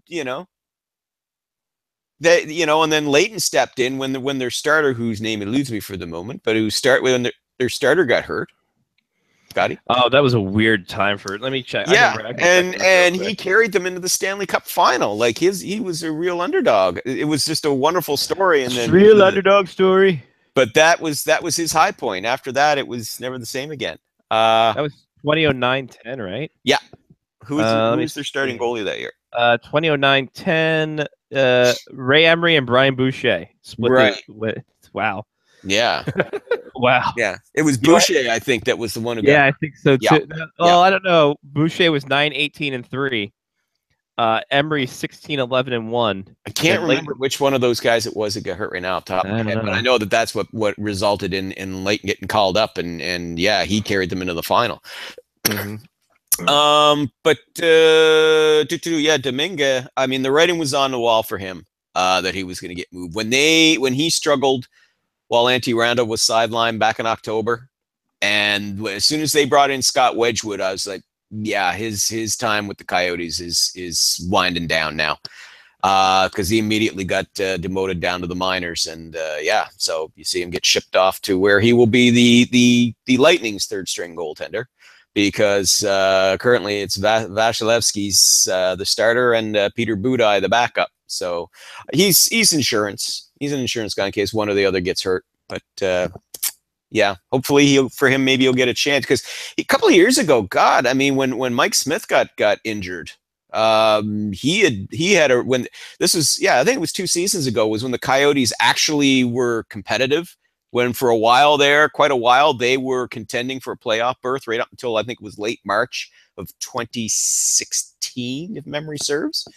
They were looking. That was Max Domi's rookie year, and Anthony Duclair had 20 goals. They were looking really, really good that year. And Domingue, I believe, came in a few games there when Mike Smith got hurt, and he was playing really well. And it looked like, oh gosh, here's a promising young goalie for the future. But he just struggled to follow that up. So. Yeah. That's essentially what happened. Yeah. So, Scotty, I don't know if you've seen this yet. The Cincinnati Cyclones have a Yes, promo. I did. The Mighty Ducks 25th anniversary. They will celebrate all 3 Mighty Ducks movies by wearing a jersey inspired by all 3 films. Each period will feature a different jersey. The original Mighty Ducks 1 jersey in the first period with a Cincy logo on the front. USA jersey in the second period, and then coming out in the third period in the Ducks jersey with a pig mask instead. I will. Amazing. I'm bringing it up. By the way, I also retweeted it and said, if they get to overtime, they will have to wear the Eden Hall Academy jerseys. Oh God, that's so great. Let me see if I can bring in little Scotty screen share action brought to you by no one. Here you go. Here are the jerseys for the Twister. Will be on the Cincinnati Cyclones jersey there. Then the USA jersey, and then the Mighty Pigs, which of course an homage not only to the Mighty Ducks but also to the Simpsons. So there you go. That is the 27th. That's the day after Big Stan's birthday. So that's so good. Are they going to auction off all their jerseys? Oh, I'm sure they will. Oh yeah, make a ton of money. Yeah, big time. There you go. That's all. You go to twitter.com/Cincy Cyclones if you want to check it out. If you're in the Cincinnati area. So there we go. Vadim Shipashev. Boy, howdy. Shipashev. Shipashev for Shipashev. He said that KHLers should think twice before they go ahead. And no, let me just fix that. Let me just fix that. No, NHL GM should think twice about signing KHLers who are over 30 and have never played in North America in their lives. Yeah. There, fixed it for you, Shipashev. Have fun. Easy for you to say now. Hindsight's 2020, Lyle. Jeez. He will now, as I said last week, he is now the warning. He is that cautionary tale for NHL general managers who are like, oh, he's the best young player. He's the best player playing outside North America. Yeah, well, there's probably a reason why he's playing outside North America. Maybe you might want to reconsider bringing him in because you could end up regretting it. Though, to be fair, the Anaheim Ducks actually were looking at trying to acquire him, but he was determined to head back to the KHL. So that just goes to show kind of sort of how desperate the Ducks are right now. But Anaheim was closer to Russia. It's true. You can see Russia from their house. No, sorry. No, you can't. Yeah. Is there a Russia, California? Maybe you could see that from their I'm back. sure there is. There's St. Petersburg, Florida. So there you go. Anyway, Charles Manson's about to die, kids, if you're scoring at home or even if you're alone. Is he? Yeah, apparently he's on his deathbed. So good riddance to bad garbage. Good for him. Yep. What else do we got to talk about? Anthony Niemi. He's your goaltender for the Montreal Canadiens. Yeah, that one prompted some interesting reaction and some chuckles among some folks. But it's not like Charlie Lindgren's been that bad. Though. Oh my God, Charlie Lindgren's been fantastic. That's not why they did this. I mean, look, Carey Price is still nursing an injury. They don't want to rush him back because they did that 2 years ago, and the results, of course, were disastrous. So they want him to take his time coming back. Al Montoya is now out with a concussion indefinitely. As Mark Bergevin, the GM of the Habs, said the other day, he said he could be gone a few days, he could be out a couple weeks, he could be gone for the whole season. You don't know with a concussion, which tells us that he got his bell rung pretty good if they're at that level of uncertainty here right now. Zach Fucale, they could bring him up, but I just think that they are more comfortable having at least a more experienced goaltender backing up Charlie Lindgren right now. Yes, I know, Niemi has not played well this year, but there is one thing that was pointed out when they picked him up. The Montreal Gazette noted that he'll be reunited with Stefan Waite, who is the Canadiens goaltending coach, who was the goaltending coach of the Chicago Blackhawks when Niemi was playing there. So perhaps he can help Niemi kind of regain his form. And if he does, hey, great.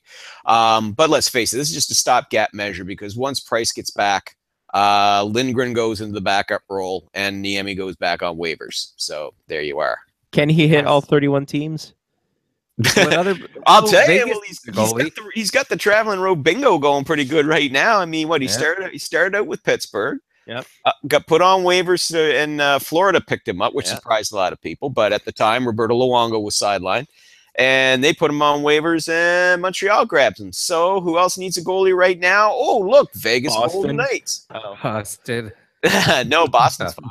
Boston doing just fine. Goalie-wise, Boston's fine. They need scoring big time. All those. Well, can he score? No. That's true.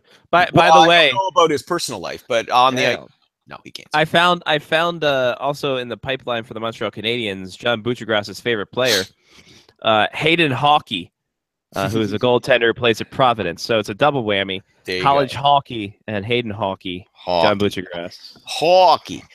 But that's I'll tell you, if Carey Price announced that he was coming back tomorrow, Niemi goes on waivers, and how much do you want to bet the Vegas Golden Knights are all over him like white on rice because they are hurting big time right now.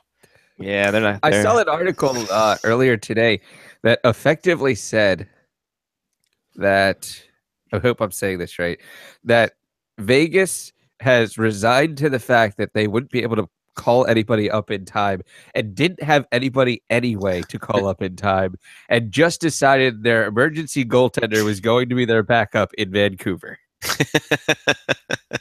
Pretty much. Well, yeah, because the funny thing is that when they plucked off God, I don't even know who the hell their goalies are. Subban. No, it was Subban was off the way. Dansk is hurt. Yeah. When they called up Oscar Dansk and then the other goalie, Maxim Legacy. Maxim Legacy. They have so little prospects that they left Chicago with no prospects. The Maple Leafs had a loan. Yeah. One of their goaltenders to the Chicago Wolves in order for them to be able to play a game because they had 0 goalies. Yeah. And then, they just got Dylan Ferguson from Kamloops as their emergency backup, who was their first round draft pick, I think, this year, or second round pick. Something. He was in the draft this year. Yeah. Yeah. It's just bad luck. I mean, my God, Subban's apparently is back skating. Fleury, it's still, that he started skating. I think it was last week, early this week, but he hasn't participated in practices yet. Dansk, I don't know what the story is on him right now. I haven't heard anything. It's just Legacy's just not tuned yet to the NHL game. Like, he's still so young. Yeah. So young. So young. So young. Anyway. Recent news. He's placed on injury reserve on Halloween. Thank you, Roto-World, for nothing. Roto-World. Okay, ruled out. 2 days ago, the latest ruled out of road game. Their current road trip. He's still a lower body injury. You gotta wonder that lower body, groin. Hip. Yeah. Subban. Malcolm Subban news brought to you by. I never know if Oscar is spelled with a C or a K when it comes to these. A C for him. Yeah, no, I'm just saying, like, in general. In life. In life. Well, he was placed on injured reserve, supposedly out 4 weeks. That was back on October 26th. Yeah, so he's not due back until next week at the earliest. And that's not a guarantee. What's the latest? November 15th. He joined them in practice today. Hey. But still no word that he's going to be ready to rejoin them. He's accompanying them on the road trip. No word yet that he's ready. And of course, Marc-Andre Fleury still indefinite. So that's where they are right now. Here's a great story. Ed Willis of the Vancouver province As for his call up to the Golden Knights from the WHL Kamloops Blazers on October 31st, that's its own special kind of crazy. Ferguson, the 19-year-old from Lanceville near Nanaimo, was sitting in a Boston Pizza with teammates in the Loops with the Knights game on in the background. He had just ordered some chicken wings when Vegas goalie Oscar Dance went down with an injury. 5 minutes later, his phone went off instructing him to head to the airport and meet the Knights in New York. Alas, he never got the wings. Oh, the worst. And there are Boston Pizza wings too. Aww. No one believed me, Ferguson said of his teammates' reaction. I had to pass my phone around. It was pretty crazy. I love those Houston style wings, you know? Yeah. At Boston Pizza. Listen, those Missoula wings are great. Oh my. Man. Oh God, sinus colds suck. Yeah. Just draining like a bathroom sink. You have don't know what that means. You have my condolences, sir. Been there, done that. Whenever I get colds, they always hit me in the sinuses. Always. Yeah, right in the sinus. Right in the sinus. Right in the sinus. They lodged right here. Right in the sinus. Not so much here or here so much, but right here. There. Right. By the way, Tommy Boy Popo Funko Pops are going to be coming out soon. Amazing. So, fantastic. David Spade and his vinyl form. Chris Farley already sort of looks like a Funko Pop. Looked. He's no longer dead. You didn't have to clarify that, but thank you. Dead. NCHC issue. I'm looking at the news from NCHC weekend. Denver coach Jim Montgomery, St. Cloud State coach Bob Motzko were handed letters of reprimand this weekend after both got into a shouting match during the post game of Saturday night. Apparently, it had something to do with Denver stealing away one of St. Cloud's commits. And Bob Mozenko was not too pleased, and it almost came to blows before they were broken up on the ice. So that was fun. Yeah, that was that's it. KHL. I don't know, Lyle. You got anything to talk about? You got any? Got a thing or some things or some stuff? No. It was a pretty boring weekend. Or a pretty boring week. Well, not a heck of a whole lot. I mean, a lot was taken up with the back-to-back series in Sweden there between. So like that? How'd you feel about that? Enjoy the afternoon hockey that no one knew about, or did you? No. The only thing is the novelty is an NHL game in Sweden. 2 of them, in fact. Guess what? Swedes enjoy hockey too. Did you know this? Get out of town. They don't know what hockey is. Pipeline of 45 years of players coming over here. We never knew they loved hockey. Not one bit. Well, hey, at least they had 2 competitive games anyway. They were worthwhile. The only thing that kind of caught my eye was just, Gary Bettman's recent sort of State of the Union sort of thing. Well, he took some questions from the media. One of the things that struck me was talking about the Olympics, and apparently the IOC president has told the NHL if you don't go to the Pyeongchang Games in 2018 in South Korea, you won't be allowed to go to Beijing in 2022. So, oh, thank God. So much for that. So Bettman pretty much said, that unless the Olympics are being held in North America, in a North American venue, it doesn't look like the NHL will be returning to the Olympics anytime soon. I am all for that. Good. Yeah, honestly, I know a lot of people are kind of upset about that. Oh, they should be in the Olympic, blah, blah. And listen, hey, I enjoyed watching NHL players in the Olympics, but it just makes a mockery of the whole thing. Yes, I know most Olympic athletes are technically professionals. Anyway, yes, I get it. But it just mocks the whole spirit of the thing. I've always said what they should do is they should just every Olympic year, cancel the World Junior Hockey Championship and just let the world's best junior players take part in the Winter Games. Just let them go. That would be just as exciting, be just as much fun, and it would mean more to those kids. Yeah. I mean, Jesus, here in Canada or wherever, United States, whatever. I mean, come on. Well, but here in Canada, especially. I mean, geez, you know, if Canada wins, you know, if Canada's juniors won Olympic gold, oh God, we go just as nuts, you know, as if it was the you know, our professionals. So you know, I don't have a problem with that.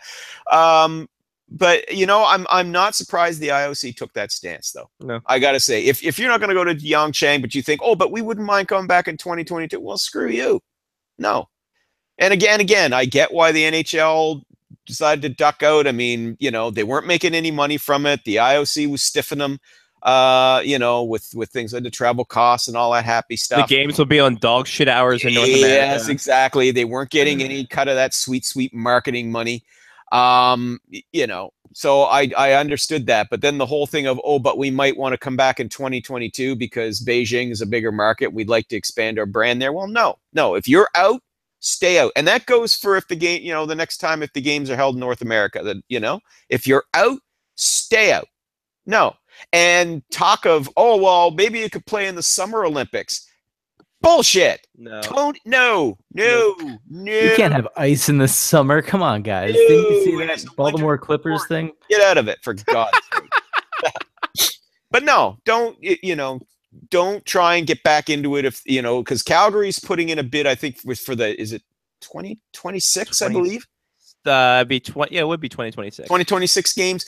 So, you know, if they get them, you know, no, NHL, you shouldn't come crawling back. Though, you know, if you're the mayor of Calgary and if you get that bid, you know, well, maybe you might be able to kind of leverage that to, you know, get yourself, you know, with your arena negotiations with the Flames. I'm not quite sure how, but maybe you could if the league wants to come slithering back into the Olympics if it's being held in a North American venue. I'm going to throw two names here out at you, Lyle. Sure. And the Batanza boys, and we're going to do majority rules here. Pick one of these names, and we'll talk about a story associated with it. Okay. Tillman Fertitta and James Whitener. Tillman Fertitta, James Whitener. Lyle? Who are these people? Well, I pick a name, and you'll know. And if you get the most votes. Okay, James Whitener. James Whitener. Mark? Tillman Fertitta. And Johnny, you're the tiebreaker. Shit. That's how it works. There's three of us, bud. Flip a coin. I think I have an app on for that. I'm not going to take in my pocket for an actual coin. I got an app for that. Who carries coins these days? It's not Canadian money. I have a dice app. Oh. I got a 2, so that's going to be 2 is the first name. Less than 3, first name. Tillman Fertitta. Is that who it was? Tillman Fertitta is the winner. NHL commissioner has apparently recently met with Houston Rocket owner Tillman Fertitta to discuss a viability in Houston for an NHL team. Oh my God! Really? The meeting reportedly took place the past few weeks. The veteran would not confirm when contacted by Katie Strang of the Athletic. I said the Atlantic. I want to do that all the time. When asked, Bettman said if Houston were to express an interest in having an NHL franchise under the right circumstances, it's something we might want to consider. AKA, that is actually pretty interesting at this point because if Seattle can't get their shit together. Yeah. Well, no. So Columbus Crew, their owner's a dickbag, and he is talking about moving them to Houston. Doesn't Houston already have an MLS team? I'm sorry. He's moving them to Austin, completely different place. Yeah. But so Houston is. I mean, the point still stands though. That would make Houston have 3 professional teams. 4. Oh, the 5. Astros too. Damn it! It's the Astros, the Texans, the Rockets, the Dynamo. Holy shit! They'd have every sport. They had every sport. Yes. So you can tell I don't follow football in any way, shape, or form. And I forgot that the Astros just won the World Series. I was going to say, but man, are there? Wow, that's like New York, that makes that a big city on the sports landscape, though. Oh yes. Oh yeah. By the way, I wrote about this in July. That this could be on the radar, that Houston with the new ownership, because the old owner didn't want to have, and that's why the Arrows left, is because the old owner Dickbag McGillicuddy. Sorry, not his actual name, but it works. Les Alexander didn't want to have the Arrows ruining the Rockets' court, so therefore, Dickbag McGillicuddy. So that's why the Arrows left there, and because the rent for the Arrows at the Toyota. Anybody want to guess the rent per game for the Houston Arrows, an AHL team at the Toyota Center? $100,000 a game. A little high. Oh, but $350. It's like that for NHL for AHL teams. 23,000 a game. Yikes! That's still 828,000 a year. That's what I pay for every game at my house. Yeah. So that's the thing, is that it's prime for the picking with this new owner who wants to have hockey. They have the refrigeration. I'm sure they'd have to upgrade, but the refrigeration system could be there. It'd probably be better than Barclays. And I mean, Charles Barkley, that's terrible. That's terrible. Shaq, that's terrible. Well, you got to remember too. I mean, over 20 years ago, the Edmonton Oilers almost moved to Houston. They were on the verge of being sold and relocated to Houston. Different bunch of owners at the time, but that's how close they came. Not the 872 that they had when they stayed. And Houston had a long history as a hockey town. They did. I mean, for God's sake, you had Gordie Howe and the Houston Arrows there back WHA days. That's where it all started for Howe and his sons playing there. And they were one of the pinnacle teams in the IHL when the IHL tried to be a bigger thing in the late 90s than they were. Yeah. So, I mean, I'm not surprised now to see now again, different owner in there. I mean, I'm not surprised to see that. Expansion. Yeah, possibly. It's another one on the radar. I definitely think it's definitely ahead of Seattle. Seattle can't, as you guys said, can't get their shit together with their arena, and definitely ahead of Kansas City. So absolutely, by and large, like Kansas City's not even there anymore with Houston in that Midwest rank. Well, that feel it right there. So. By the by, So I don't know why people are just surprised about it now. I said this in July. You're welcome. July 22nd, if you're scoring at home. And the reports actually started. That's a great day. The reports about that, actually, there were rumblings about that, I believe, in late August, early September as well. Yeah. About his interest. So. July 22nd was the day that everyone remembers. But you were first. I was there, baby. You were there, man. If you're scoring at home or near, if you're alone, if you wanted a James Whitener story, and this is what we started at the beginning of the show.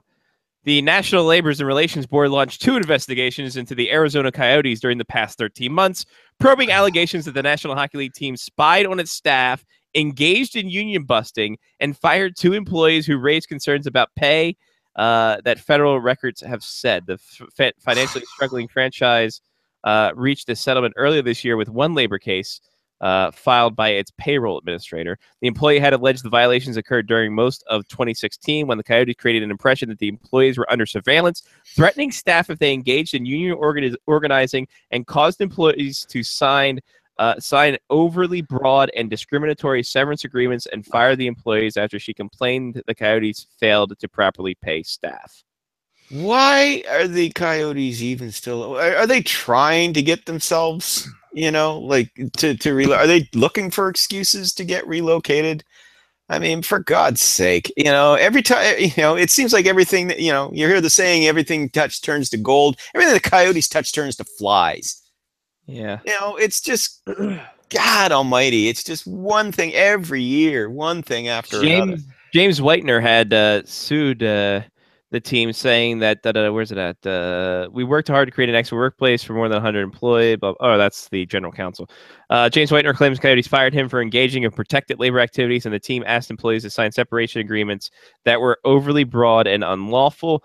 In the agreement, Whitener alleged that in the lawsuit, the Coyotes did not pay him overtime for working more than 40 hours a week as required by federal labor standards acts. The Coyotes deny those allegations, obviously.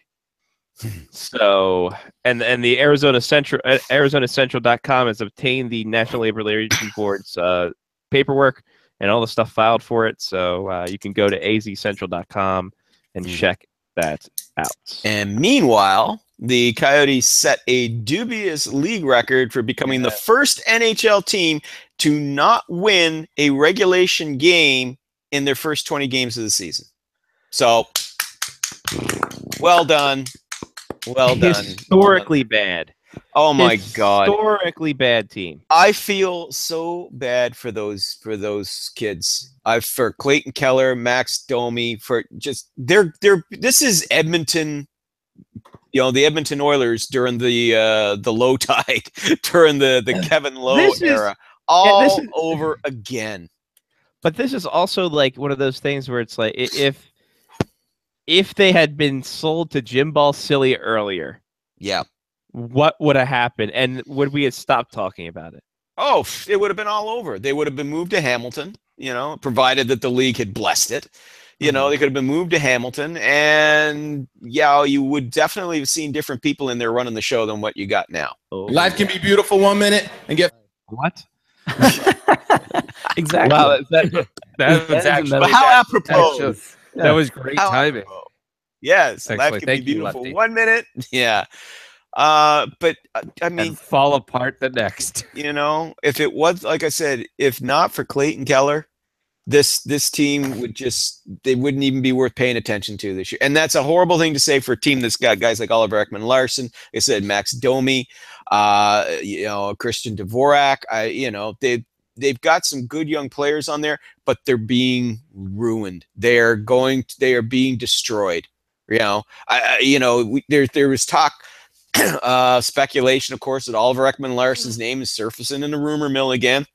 And John Chayka says he's not available. He's not available. But here's the thing. Oliver Ekman-Larsson will be eligible in 2019 for unrestricted free agency.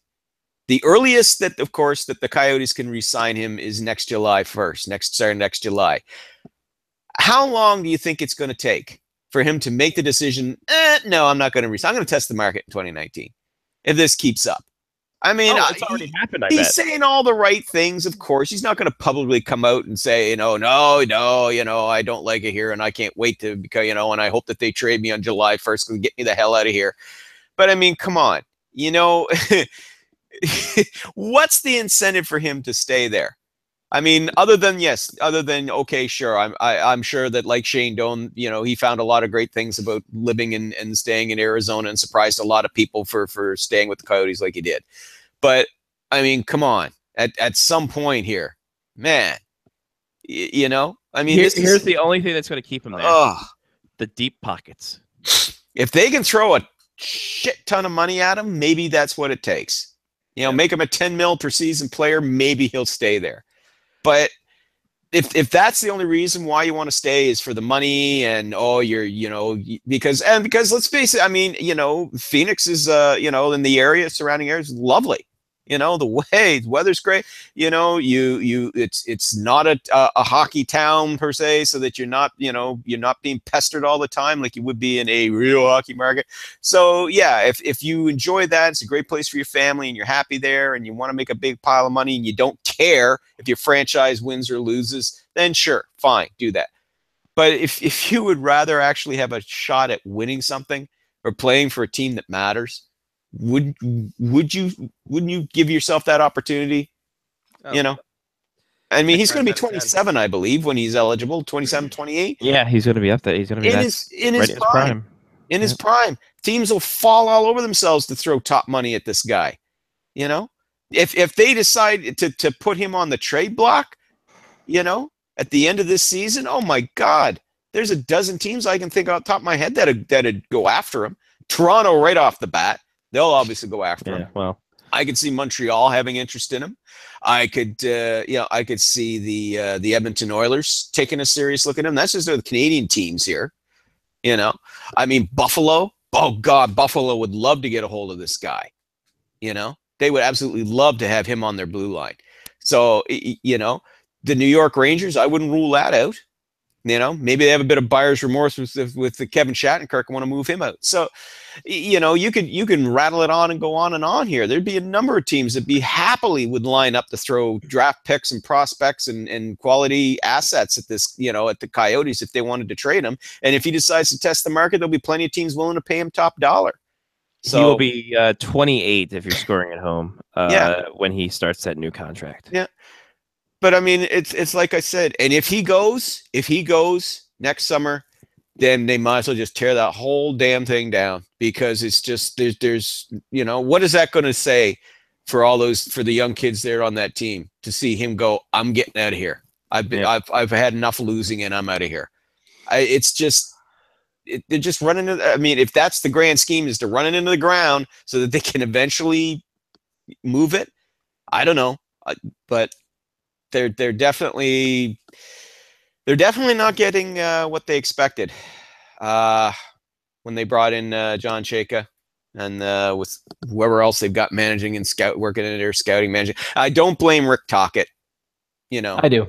He's come into it. Well, that's your mark, but he gambled and lost, Lyle. Yes, indeed. But yeah, I don't blame this on Rick Tocchet. They had to get a better goaltender right off the bat. Antti Raanta is a good backup. He's not a starter. I do give them some credit. I thought that they'd improved their blue line, when they brought in Jason Demers and Nicholas Hjalmarsson. But even before Hjalmarsson got hurt, they weren't playing any better. They just weren't playing any better. And those kids that they got up front, I mean, they just must be getting just the life sucked out of them every day. To me, this is, like I said, this is Edmonton Oilers 3-4 years ago all over again. I almost have to wonder if you're able to go back in the history books, and maybe this is a topic for the Soderstrom bubble. I'll keep this in the back of my head. The effect that having a very bad you should write it down. I should. I'll tell Jen after this, and we'll both forget. The effects of being on a really bad team early on in your career, and how that affects that. Because you look at the Ottawa Senators, you look at the San Jose Sharks in those early years, and you look at the early Washington Capitals. How many of those guys actually broke out and had decent careers? I mean, you look at your Alexander Daigs, you look at your and this is even non-expansion team. Like, we should even think about terribly bad teams that are non-expansion teams, because the Coyotes, hell, the Golden Knights are doing better than the Coyotes. Yeah, I know. And the Golden Knights already won their 10th game, so the Caps, the 1974-75 Caps are safe. Yeah, and they did it basically with goaltenders dropping like flies. So they had a guy from a bar eating wings, exactly, in Nanaimo. So I mean, but and I mean, you brought up the Senators, but shit, man, from the time they came into the league in 92-93 to the time they reached the playoffs, which was in 96-97, that was just 5 years. The time they first reached the playoffs, so their first couple of years were kind of rough, but they once they brought in better management, like right off the bat, after that first crazy season, they brought in better management and scouting, and that turned them right around. Because then they brought in Yashin, then they brought in Alfredson, and on, and they just built up and built up and built up. And by 96-97, they reached the playoffs for the first time, and they were a perennial playoff team after that. And let's be honest, they were bilking GMs like Chara and with Spezza. Oh my God! Like yeah, well, that's because there were a lot of really dumb GMs around there at the time. Hello, Mike Milbury. I'm looking at you. Right. But yeah, I mean, they were able to swing deal, but they brought in decent management and smart scouting, and they were able to turn things around quickly. They don't have that in Arizona. No. They don't have that anymore. They just don't. They brought in an analytics guy, okay? And, it's just not working out. It's just not working out. Okay, you've traded for Antti Raanta. That was fine, but you needed somebody better than that, to be your starter. Somebody that these guys can rely on, And they're just not, it's a mess. It's a real mess. All right. Well, you know what else is a mess? Let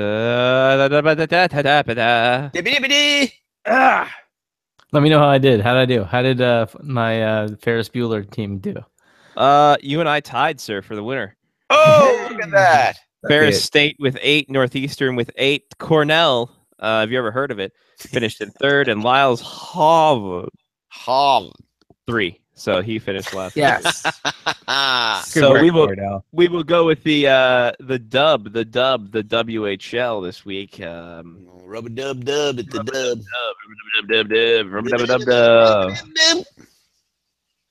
Dub. Michael Scott. Anyway, Lyle, you are the first on the board. Yes. And of course, as always, sticking with my wrestling theme, I could go with some obvious ones, but I believe I'm going to go with your Victoria Royals Rumble.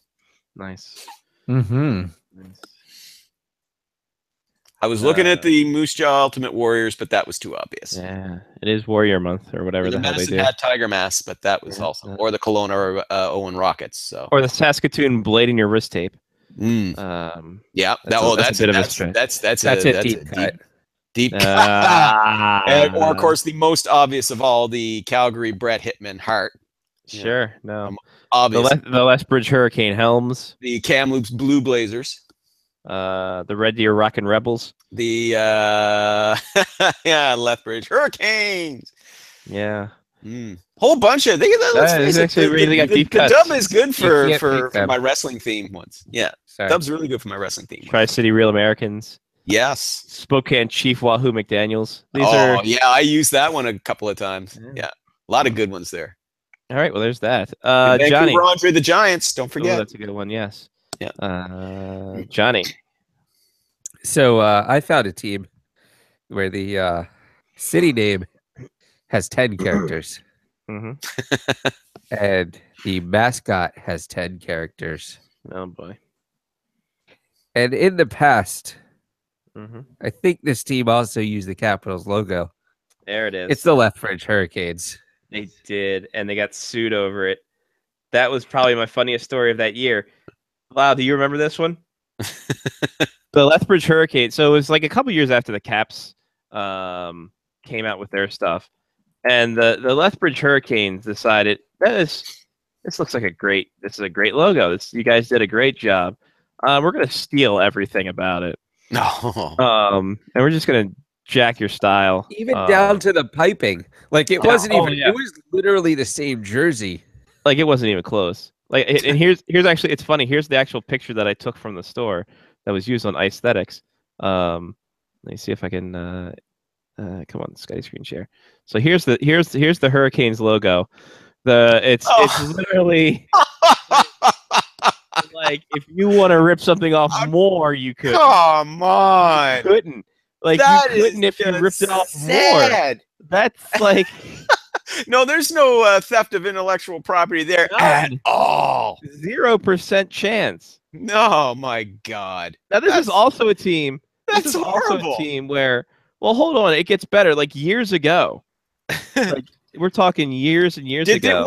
Now, very quickly, did they ask the Capitals if they could do that? No, the Caps sent a cease and desist. Wow, because correct me if I'm wrong, there are some teams that I know have had like the Montreal Canadiens, color scheme and sort of stylized logo, but they got permission from the Habs to do that. Sure.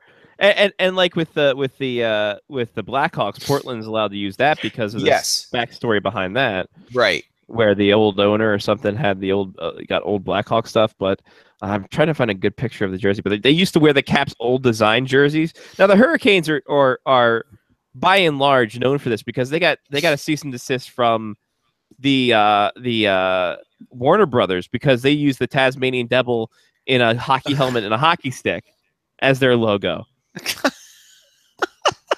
The Lethbridge Hurricanes will bite your idea. Like, what the hell, man? It's hilarious, but I can't find a good picture of it. But they used to use the Caps' old jerseys too with the Lethbridge Hurricane. It's like the stars across and then down the thing, and they had like a hockey stick with an H in it, so it didn't look. What the hell? What do you? No, nobody will know. No, Washington won't notice all the way. They won't notice little Lethbridge, Alberta. No, not like they haven't picked a couple guys from there. Like it's only like Jesus. Only like half of the people from half the NHL players in history have come from Lethbridge, or it seems right. Anyway, yeah. Jesus. So there's that. Mark, you're up. Well, I'm going to go with my theme for the year, and it just so happens that I was going to take Lethbridge because it seems like they're in the middle, but I'm going to have to go with Calgary now because they're more in the middle. So the Calgary Hitmen are going to be my team. Did you guys say the Regina Pattersons? Oh, that's a good one. Good one. No. Well that's a really played. good Well one. played, Mark. Yes. I And don't the know Prince that one. Albert Raiders is just Prince Albert. Prince Albert, yeah. Yeah, with well, Raiders. yeah. Like I said, the dub's great because there are so many great wrestling names you can draw on there. Mm-hmm. You You all have influenced by Stampede Wrestling. I'm telling exactly. You all have gimmicks. I do not. So I'm just. Which makes you lame. Pretty much. Which makes you Yeah. I'm gonna pick the Everett Just the Silver Tips. Yeah, just to see Mister. how it I don't feels. have a gimmick. I to don't see how have it a feels gimmick. first. What a Just to feel- liar. See how it feels first, and then let me see how it feels first, ladies. Let me see if I can find a good. God, if I can find a good 1980s like Lethbridge Hurricane jersey, like the late 80s, early 90s, it'd be great because I can show you how terrible this is. God damn it! Give me one that's good size. That's what she said. Hello. Hey. Oh God. Hey-oh. So all right. So actually, I don't have that. I do have the stolen logo that they had for the. So here's the Lethbridge Hurricanes old logo, which they had on jerseys, because that's not blatantly obviously a ripoff of Tasmanian Devil. And okay, why the heck? Okay, yeah, well, that's right. Because well, first of all, it's totally wrong because the Tasmanian Devil spins more like a tornado. Mm-hmm. So right, yeah, that you're is not wrong. just Plus totally it's messed up. Australian, so it spins in the other direction. Yeah, that's true. That's just totally. Oh, I think I see that Lethbridge Hurricanes one you're talking about. Which one? CollarCup2000.com. But anyway, I just typed in Lethbridge Hurricanes 1980s jersey and looked under images in Google. And yeah, that's what I'm kind of doing, like 80s and 90s. Yeah, there's one there with And today. It's actually, hold on. Oh, perfect. They have a Jamie McLennan wallpaper. Because when you want wallpaper on your computer, you want Jamie McLennan. You want Jamie McLennan wallpaper. You want noodles on your thing. So here you go. There it is, right there. The old Lethbridge Hurricane jersey. That was the one. They also have the Road Reds, because back then in the 80s, but they also have that in the Road Reds, the old Capital style. See, that's not as terrible though. That just uses the Capitals jersey with a different logo. With their logo slapped on it. Took the actual Capitals jersey and put a variation of the Capitals logo on it. Yes, I know, but it's like, come on, guys, Jesus. I mean, I like now they've got one, the Lethbridge Hurricanes with the plane, like that's the World War II Hurricanes fighter jet. What is their actual logo? And that one works. I like that one. Yeah, it's quite interesting. You should have gone with that one. Well, there we are. That's it. That's all. Should have been a cowboy. Should have been a cowboy. Should have done the rope and ride. Instead, they're stylized Hurricanes. I'm gonna have to find that Hurricanes jersey on eBay and buy that. Because why not? Get your Capital swag. Get your Lethbridge Capital swag while you still can. Wear it to the game at Annapolis. Oh yeah. Wear it to the night out before we go to it. Before we go to the game at Annapolis. See, I was gonna wear that, my Maryland jersey, or my Baltimore Bandits one. It would be a weird combination. That would be fantastic. Lyle, it's been real. It's been fun. It's been real fun. Always Thank you, pleasure, guys. We'll talk to you next week, man. Bye, buddy. Yes, sir. There he goes. Roberts, SpectreHockey.net, thehockeynews.com, PI Guardian, and of course, the fantasticness that is Bleacher Report for the Slot Show. Can't say the full thing because my throat hurts. Johnny P, give us some shout outs. We had some good talk on the live chat tonight, so shout out to the live chat. Oh, thank you for going back and forth and talking. We have some topics we can talk about next week, maybe. You know how people can pick their topic, Johnny, if they go to patreon.com/faceoffhockeyshow, have some input on topics there, give a little cashish. Ooh. Wow.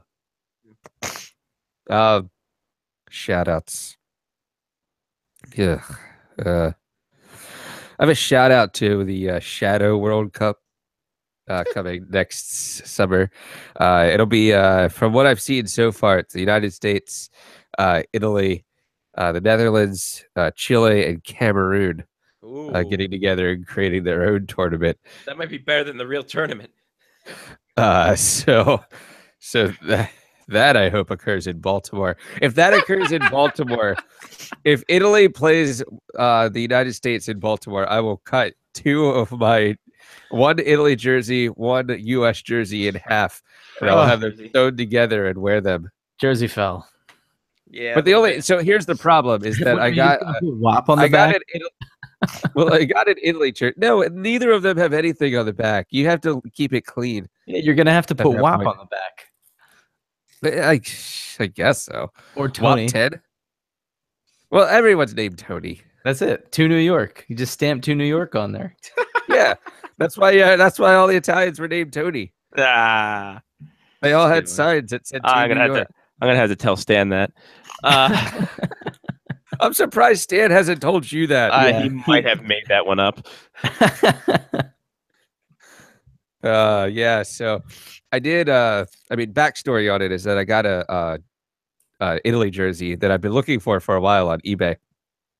And it had a glue stain that was around the Italy logo. So I sent them back a nasty email and they gave it to me for free.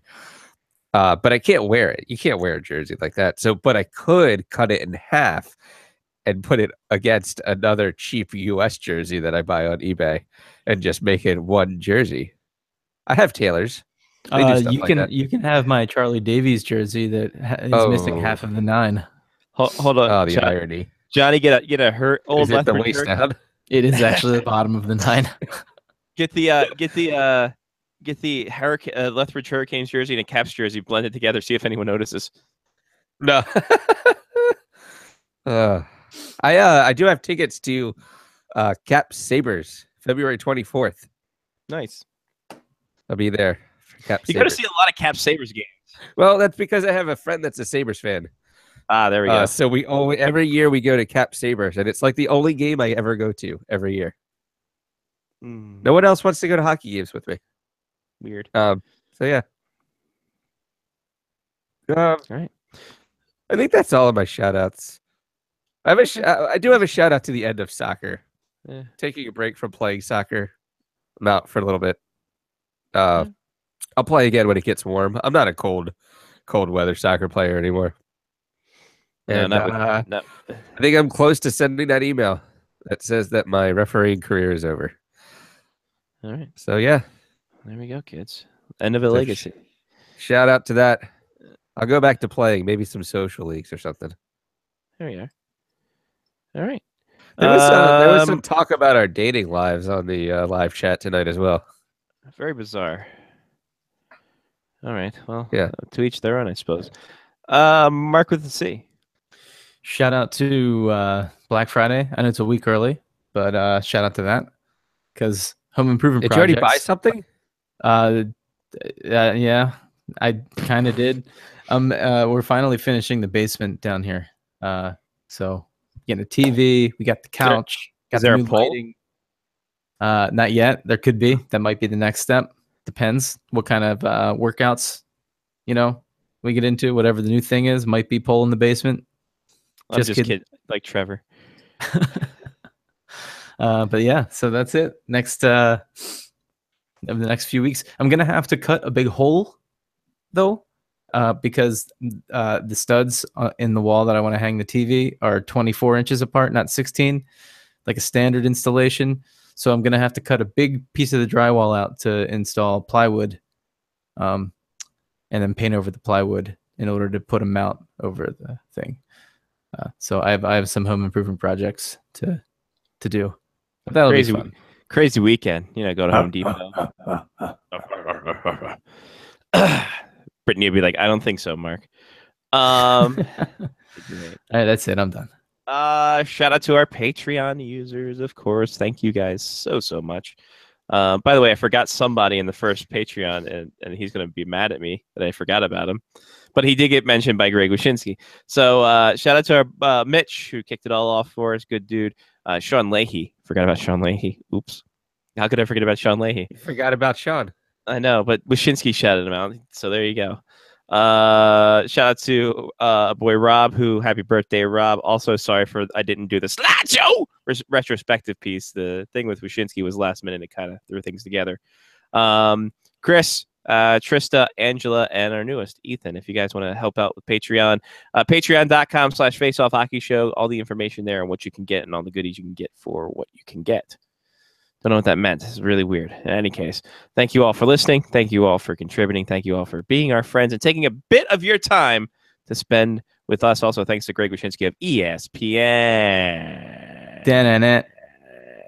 for joining us today. So for Johnny P. Mark with a C, I'm Scotty Watts. Take care of yourself and someone else. It's been Face Off Hockey Show on faceoffhockeyshow.com, with us also on Blog Talk Radio, which apparently we can promote if it's a fancy show. We didn't know that till like 5 months in. In any case, that's it. Until next week, guys. Peace. When you don't have wings, it's impossible to fly.